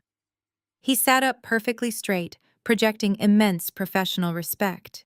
He handed the credentials back to the bailiff and addressed me properly. He called me Director Vance and asked how the federal government wished to proceed with this civil matter. I looked the judge directly in the eye and told him that this was no longer a civil matter. I told him it was now an active federal crime scene. I walked back to my empty table and reached into my briefcase. I pulled out a small encrypted flash drive holding the digital execution orders for my entire family. I handed the drive to the court technician, instructing him to plug it directly into the courtroom's main projector system. The massive screen pulled down behind the judge's bench flickered to life, casting a harsh, bright light over the stunned faces of the plaintiffs. I did not look at my mother Brenda, who was visibly shrinking into her seat, trying to hide from the glaring eyes of her country club friends in the gallery. I did not look at Claire, who was openly sobbing into her hands, realizing that her life of luxury was entirely over. I kept my eyes locked solely on Julian as the massive screen illuminated the dark room with undeniable mathematical truth. I addressed the court stating that the plaintiffs had filed a civil claim to seize my home based on a fraudulent $150,000 promissory note. The screen shifted, displaying a high-resolution image of the exact promissory note Preston had submitted into evidence. Then the screen split in half, showing a complex web of digital routing numbers, bank ledgers, and offshore wire transfers. I explained with cold precision that Elias never borrowed a single dime from the family logistics company. I told the court that my husband had been conducting a quiet internal audit of the corporate books and had discovered that exactly $150,000 was missing from the primary operating account.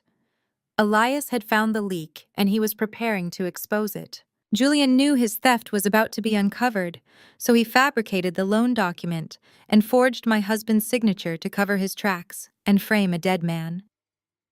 The screen flashed again, displaying a biometric analysis of the forged signature alongside Elias's actual handwriting. The digital overlay proved without a shadow of a doubt that Julian had committed perjury and fraud to steal my home. The gallery erupted into shocked whispers. The church elders and elite socialites who had spent the last week spreading vicious rumors about me poisoning my husband were now staring at Julian in absolute disgust. Their whispered gossip turned into loud murmurs of condemnation. I walked slowly toward the plaintiff table, stopping directly in front of my father. Vernon was staring at the massive projector screen, his mouth slightly open, his chest heaving with erratic, heavy breaths. He looked like an old, defeated man, watching his entire legacy burn to ash in front of his eyes. I looked down at him, feeling absolutely zero pity for the man who had thrown me to the wolves simply because I did not fit his archaic worldview. "Dad," I said, my voice echoing coldly across the silent room, "you thought Julian was your pride and joy. You thought he was the undisputed future of this family. You handed him the keys to your entire $50 million empire and gave him the chief financial officer position straight out of college simply because he is a man. You thought I was weak because I chose to work quietly in the background instead of boasting loudly at a boardroom table. But let us take a real look at your Golden Boys books." I clicked the small presentation remote in my hand, and the screen behind the judge shifted once again.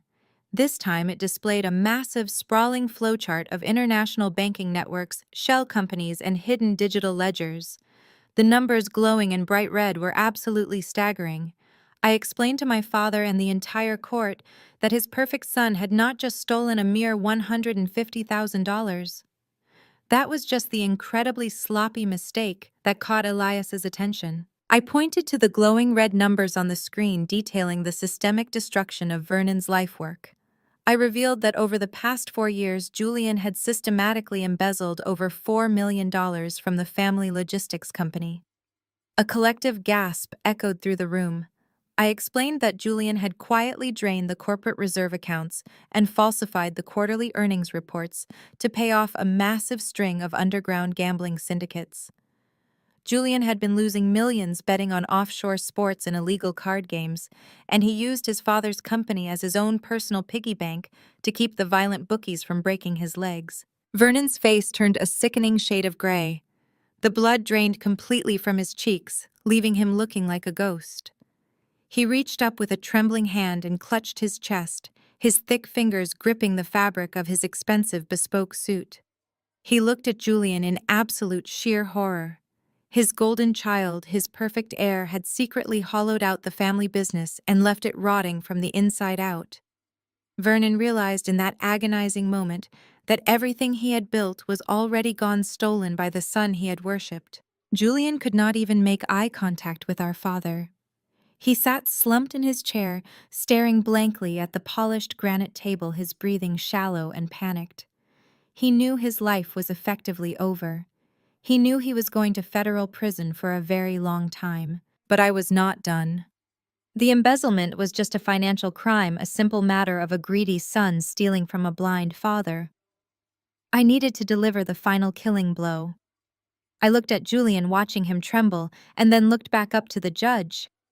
I stated that stealing $4 million was certainly a tragedy for the family business, but it was not the reason the Department of Defense was involved. I clicked the remote one final time. The screen flashed bright crimson, displaying highly classified federal shipping manifests and encrypted cargo logs. The atmosphere in the courtroom turned instantly frigid. I told the court the darkest truth of all. I revealed that Julian was not just stealing money to pay off his gambling debts. The underground offshore syndicate had eventually demanded much more than just cash to cover his massive losses. They demanded access.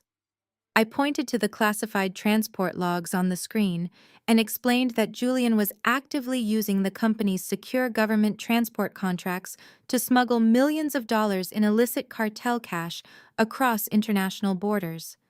He had turned Vernon's legitimate logistics empire into a massive global money laundering pipeline for dangerous criminals. Julian had sold out his own country, his own family, and his own soul just to cover his pathetic gambling debts. The silence that followed my final statement was absolute and suffocating. It was the kind of total vacuum that only occurs right before a massive explosion. Every single person in the courtroom stopped breathing at the exact same time. The church elders, the wealthy country club socialites, and the extended relatives who had come to watch my destruction were now completely paralyzed by the sheer magnitude of the crimes projected on the screen. The reality of a global cartel money laundering operation happening right under their noses was too massive for their privileged minds to process immediately. Then the absolute chaos erupted. The gallery exploded into a frenzy of panicked murmurs and frantic whispers. People were standing up, pushing against each other, trying to distance themselves from the plaintiff table, as if the crimes were contagious. Vernon let out a sound that was half gasp and half sob. He collapsed back into his heavy wooden chair, his large frame suddenly looking hollow and frail. The mighty patriarch of the logistics empire realized in that exact second that he was going to lose absolutely everything. His reputation, his company, his massive wealth, and his freedom were all evaporating before his eyes. He stared at Julian, not with love or protection, but with a profound, visceral hatred.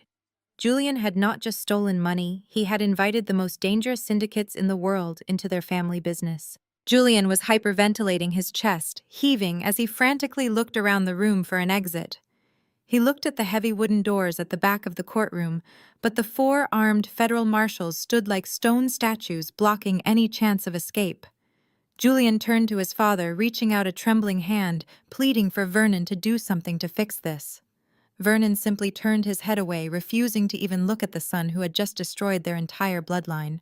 Preston was the first to snap out of the paralyzing shock. The high-priced corporate attorney was operating on pure survival instinct. He knew the ship was sinking, and he was desperately trying to find a lifeboat. He frantically began shoving his thick manila folders and expensive legal pads into his leather briefcase. His hands shaking so violently he dropped several documents onto the floor.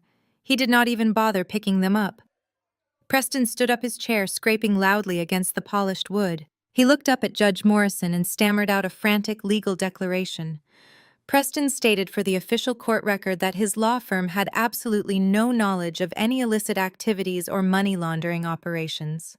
He formally requested immediate permission to withdraw as legal counsel for Julian and Vernon, citing a massive and irreconcilable conflict of interest. He told the judge he was removing himself and his firm from this civil matter effective immediately, and he turned to walk away from the plaintiff table. I did not let him take a single step. I spoke clearly into the microphone, my voice slicing through the frantic noise of the courtroom. I told Mr. Preston to sit down. I informed the judge that the attorney was not allowed to leave the room because he was no longer just legal counsel. He was an active co-conspirator.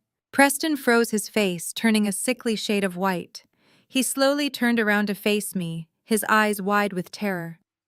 I clicked my presentation remote, and the screen behind the judge shifted to display a series of encrypted escrow accounts and offshore wire transfers that bore the official signature of Preston and his senior partners. I explained to the court that Preston's law firm had not merely turned a blind eye to Julian's activities.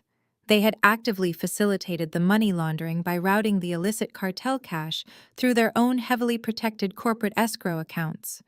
They used attorney-client privilege as a shield to hide the dirty money from federal banking regulators.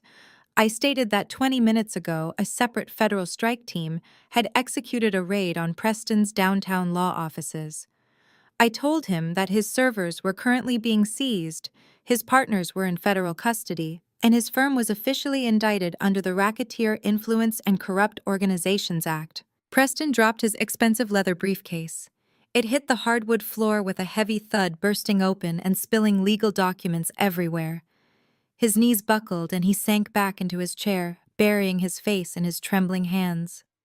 The sharp, arrogant corporate shark had been completely gutted in front of a live audience.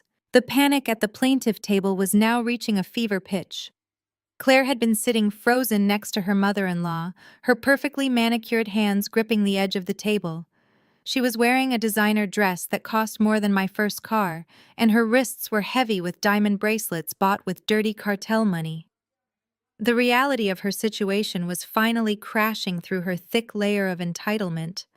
She realized that the bottomless bank accounts were gone. She realized that the luxury vehicles, the country club memberships, and the lavish vacations were all funded by illegal smuggling. But more importantly, she realized that federal prison was currently staring her right in the face. Claire's self-preservation instinct violently kicked in. She stood up so fast her chair tipped over backward and crashed to the floor. She pointed a perfectly manicured finger directly at her husband's face. She screamed at the top of her lungs, her voice echoing shrilly across the cavernous room. She cried out that she had absolutely no idea what Julian was doing. She sobbed hysterically, claiming that she was completely innocent and that Julian had forced her to sign all of those joint tax returns and corporate banking documents. She told the judge she was a victim of her husband's deceit. She looked down at Julian with pure venom and screamed that she wanted an immediate divorce. She was throwing the man she supposedly loved to the federal wolves without a single second of hesitation just to save her own skin. Julian looked up at his wife, his face twisting into a mask of betrayed rage. He yelled back at her, reminding her of every single luxury item she had happily purchased, knowing exactly where the money came from. They were turning on each other like cornered rats, abandoning every shred of family loyalty and marital devotion in a desperate bid for survival. I watched them tear each other apart for a few seconds before I decided it was time to end the pathetic spectacle. I looked directly at Claire, and my voice dropped to a cold clinical register. I told her that playing the ignorant housewife might work in her country club gossip circles, but it did not work in federal court. I picked up a thick manila envelope from my table and slid it across the polished wood toward the two FBI special agents who had just stepped forward from the back doors. I instructed the agents to place Claire under immediate arrest. Claire stopped screaming. She stared at me, her mouth opening and closing silently. I explained to the court that we had tracked every single digital transaction Claire had made over the past 3 years. I projected a final document onto the screen showing a massive credit card debt of exactly $80,000 that had been paid off in a single lump sum just 2 weeks ago. I detailed how Claire had personally logged into the offshore accounts using Julian's credentials and wired the illicit cartel funds across state lines to pay off her massive shopping debts. I looked right into Claire's terrified eyes and told her that crossing state lines with laundered cartel funds to pay off personal debt was the exact textbook definition of federal wire fraud. I told her she was going to federal prison right alongside her husband. Claire let out a piercing shriek of absolute terror as the two FBI agents quickly closed the distance between the doors and the plaintiff table. The heavy, methodical footsteps of the federal agents echoed through the room, drowning out the panicked whispers of the gallery. They reached the table and immediately separated the targets. One agent grabbed Preston by the shoulder, hauling the broken lawyer to his feet and pulling his arms behind his back. The sharp metallic click of the steel handcuffs locking around Preston's wrists sounded incredibly loud in the tense atmosphere. The second agent moved to Julian. My brother did not even try to fight. He was completely defeated, a hollow shell of the arrogant golden child who had mocked me just an hour ago. The agent pulled Julian's arms back and cuffed him roughly, reading him his Miranda rights in a low, steady voice. A female federal agent approached Claire. Claire was sobbing uncontrollably, begging the agent to let her go, claiming her children needed her and that she was wearing too expensive a dress to be put in handcuffs. The agent ignored her frantic pleas, spun her around, and locked the heavy steel cuffs tightly around her wrists, right over her expensive diamond bracelets. The sight of the three of them, Julian, Claire, and Preston, standing in a row with their hands bound behind their backs, was a portrait of absolute total ruin. The mighty family empire had been reduced to a line of common criminals waiting to be hauled away to processing. Then the screaming started again. Brenda had been sitting frozen in her chair watching the nightmare unfold in slow motion. When the agents actually clicked the handcuffs onto her precious son, she completely snapped. She stood up, her bright crimson dress standing out violently against the dark wood of the courtroom. She lunged forward trying to reach Julian, but a federal marshal stepped in her path, blocking her with a stern warning to stay back. Brenda turned her frantic wild eyes toward me. Her perfect makeup was completely ruined by tears streaming down her face. The mask of the elegant, untouchable matriarch was entirely gone, replaced by a desperate, hysterical woman watching her entire universe collapse. She pointed a trembling finger at me and screamed my name. She begged me to stop this, to call off the agents and drop the federal charges. She sobbed hysterically, asking how I could possibly do this to my own flesh and blood. She cried out that Julian was my brother, that we shared the same blood, that we grew up in the same house. She screamed over and over again that we were family, and that family was supposed to protect each other no matter what. Her words echoed through the courtroom, bouncing off the high stone walls. The gallery was dead silent, watching the dramatic breakdown of the woman who had ruled their social circle with an iron fist.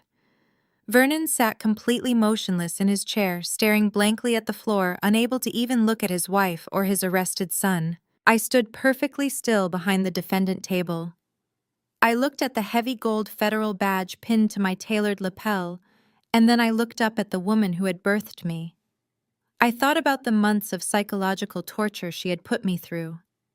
I thought about the vicious lies she had spread about me after Elias died. I thought about how she had sat in this exact room 30 minutes ago smirking as her son tried to steal the very roof over my head. I felt absolutely nothing for her. No pity, no sadness, no regret. I walked around the edge of the table and stopped a few feet away from where my mother was being held back by the federal marshal. I looked down at her hysterical, tear-stained face. The entire courtroom waited with bated breath for my response. I kept my voice calm, steady, and completely devoid of any emotion. I told her that family does not forge signatures to frame a dead man. I told her that family does not laugh while trying to leave a grieving widow homeless and destitute. I looked at Julian standing in his handcuffs, his head hung low in total shame. Then I looked back at Brenda, staring directly into her desperate, pleading eyes. I told her the absolute final truth of the day. Federal law does not care about bloodlines, Brenda. I gave a sharp nod to the tactical commander. The agents grabbed the arms of their targets and began marching Julian, Claire, and Preston down the center aisle of the courtroom. The gallery parted like the Red Sea, scrambling out of the way, as the federal agents hauled the criminals toward the heavy wooden doors. Brenda collapsed to the floor, sobbing uncontrollably as she watched her golden child disappear into federal custody. Vernon remained frozen in his chair, a broken king in a ruined castle. I buttoned my tailored suit jacket, picked up my empty briefcase, and walked out of the courtroom, leaving the ashes of their empire behind me. As I pushed open the heavy wooden doors to leave the courtroom, a sudden violent crash echoed behind me. I paused and turned around slowly. Vernon had tried to stand up from his heavy wooden chair, but his legs had completely given out. He lay sprawled across the polished hardwood floor, clutching his chest with both hands. His face had turned an alarming shade of purple, and his mouth was open in a silent scream of absolute agony. The sheer stress of watching his golden child get hauled away in federal handcuffs and realizing his entire $50 million empire was gone had literally broken his heart. Brenda shrieked hysterically, crawling across the floor toward him, begging someone to call an ambulance. I stood at the back of the room watching the chaotic scene with total clinical detachment. The bailiff was shouting into his radio, calling for emergency medical personnel. The remaining gallery members were standing on their pews trying to get a better look at the fallen patriarch. I did not rush to his side. I did not offer any comfort. I simply turned back around and walked out into the bright Atlanta afternoon, leaving them to deal with the physical consequences of their own toxic greed. Vernon survived his mild heart attack, but he woke up in a sterile hospital bed to a reality that was worse than death for a man of his arrogance. While he was attached to heart monitors, my tactical teams were systematically dismantling his entire life. Federal agents raided the corporate headquarters of the family logistics empire, executing the asset forfeiture warrants I had prepared.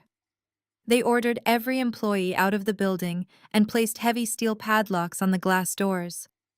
They seized the shipping yards, the transport vehicles, and the massive warehouses.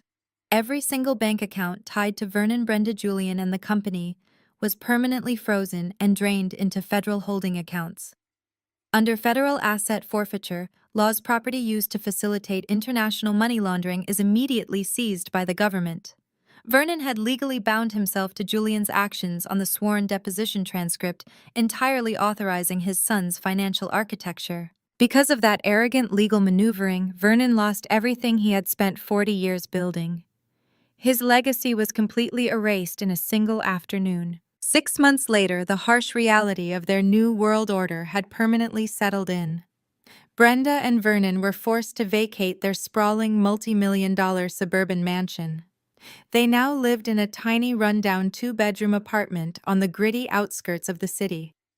The walls of their new home were covered in peeling yellow wallpaper, and the floors were made of cheap, scuffed linoleum. The sprawling, manicured lawns they were used to had been replaced by a cracked asphalt parking lot filled with broken-down cars. Their massive wealth was gone, replaced entirely by minimal monthly Social Security checks that barely covered their rent and cheap groceries. Brenda spent her days sitting on a stained fabric sofa, staring blankly at a small television. She had tried multiple times to reach out to her elite country club friends, hoping for a loan or even just a sympathetic ear. Every single one of those wealthy socialites had immediately blocked her number. The women who had sat in the courtroom gallery, eager to watch my destruction, now pretended they had never even met Brenda. They treated her like a disease, terrified that her toxic reputation would infect their own social standing. Vernon spent his days sitting in a cheap plastic chair by a small dusty window, looking out at the noisy traffic. He looked frail and hollow, completely stripped of the imposing authority he once wielded. He rarely spoke to his wife anymore, blaming her for spoiling Julian and turning him into a monster. They lived in total isolation, trapped in a miserable prison of their own making. Their golden child was facing an even darker reality. Julian and Claire had been tried and convicted in federal court. Without Preston's elite legal team to protect them, they were entirely at the mercy of federal prosecutors. Julian was sentenced to 15 years in a maximum security federal penitentiary for massive corporate fraud, embezzlement, and international money laundering. He traded his custom-tailored navy suits for a bright orange canvas jumpsuit. He was no longer the arrogant chief financial officer of a logistics empire. He was just another federal inmate stripped of his name and reduced to a government identification number. The underground syndicate he had worked with was dismantled, but he still lived in constant terror behind bars, knowing he had crossed some very dangerous people. Claire received the exact same 15-year sentence for committing federal wire fraud. She had cried and begged the judge for leniency, claiming she was just a naive wife, but the digital evidence I provided proved she had actively moved cartel money to pay off her luxury shopping debts. She was forced to trade her expensive designer dresses for heavy, scratchy prison uniforms. She spent her nights sobbing in a tiny concrete cell, entirely cut off from the glamorous world she had sacrificed her soul to maintain. They would spend the next decade and a half locked away with absolutely nothing but time to think about the terrible choices they had made. While they rotted in their respective prisons, I was building something beautiful out of the darkness. I stood in the warm morning sunlight, looking up at a massive state-of-the-art medical research facility located in the heart of the city's technology district. The building was a stunning architectural masterpiece made of sleek glass and polished steel. I had used my own legitimate accumulated wealth along with the full payout of Elias's life insurance policy to fund the construction of this massive data analytics center. It was designed to use advanced cyber forensics and data tracking to assist medical professionals in predicting and preventing sudden cardiac events and aneurysms. It was the exact technology that might have saved my husband if it had existed a year ago. The large silver letters mounted above the main glass entrance read, "The Elias Vance Data Analytics Center." I had taken the worst tragedy of my life and transformed it into a beacon of hope that would save thousands of lives. I watched as the facility directors cut the ceremonial red ribbon, officially opening the doors to the public. Brilliant scientists and researchers walked through the lobby, their faces bright with purpose and determination. I could hear the low, steady hum of the massive data servers working inside, tracking medical patterns and analyzing global health metrics. I felt a profound sense of peace washing over me. I had finally honored the man I loved in the best way possible, ensuring his name would be associated with healing and progress, instead of false debts and malicious lies. I left the opening ceremony and drove back to my federal command center. I walked through the high-security checkpoints, flashing my credentials to the armed guards. I took the private elevator to the top floor of the building and stepped into my sleek corner office. The room was spacious and quiet, featuring floor-to-ceiling windows that offered a commanding view of the entire city skyline. My large mahogany desk was impeccably organized, reflecting the total control I had over my life and my career. I walked over to the desk and looked down at a small framed photograph sitting near my computer monitor. It was a picture of Elias and me taken on our anniversary trip to the coast. We were standing on a sandy beach, laughing together with the wind blowing through our hair. I reached out and gently traced the edge of the silver frame with my fingertips. I did not feel the crushing, desperate weight of grief anymore. I only felt a deep, quiet gratitude for the time we had shared together. Elias had loved me for exactly who I was, and his memory had given me the strength to tear down an empire of corruption. The sudden, sharp ringing of my secure, encrypted federal phone broke the silence of the office. I picked up the heavy black receiver and entered my biometric clearance codes on the keypad. The connection secured with a soft electronic chime indicating the line was entirely safe from surveillance. The voice on the other end of the line belonged to the Director of National Intelligence. He was calling directly from Washington. He told me that a massive new international cyber syndicate had just surfaced, and they were attempting to infiltrate domestic banking networks across multiple states. He said the situation was highly volatile, and they were currently bleeding millions of dollars from vulnerable civilian accounts. The director stated clearly that he needed my specific expertise to track the digital footprint, find the phantom ledgers, and dismantle the entire operation before the damage became catastrophic. He asked me if I was ready for a new assignment. I looked at the photograph of Elias one last time. A small, genuine smile spread across my face, filling me with a renewed sense of purpose. I told the director that I was absolutely ready and that I would be on the next federal transport plane out of Atlanta.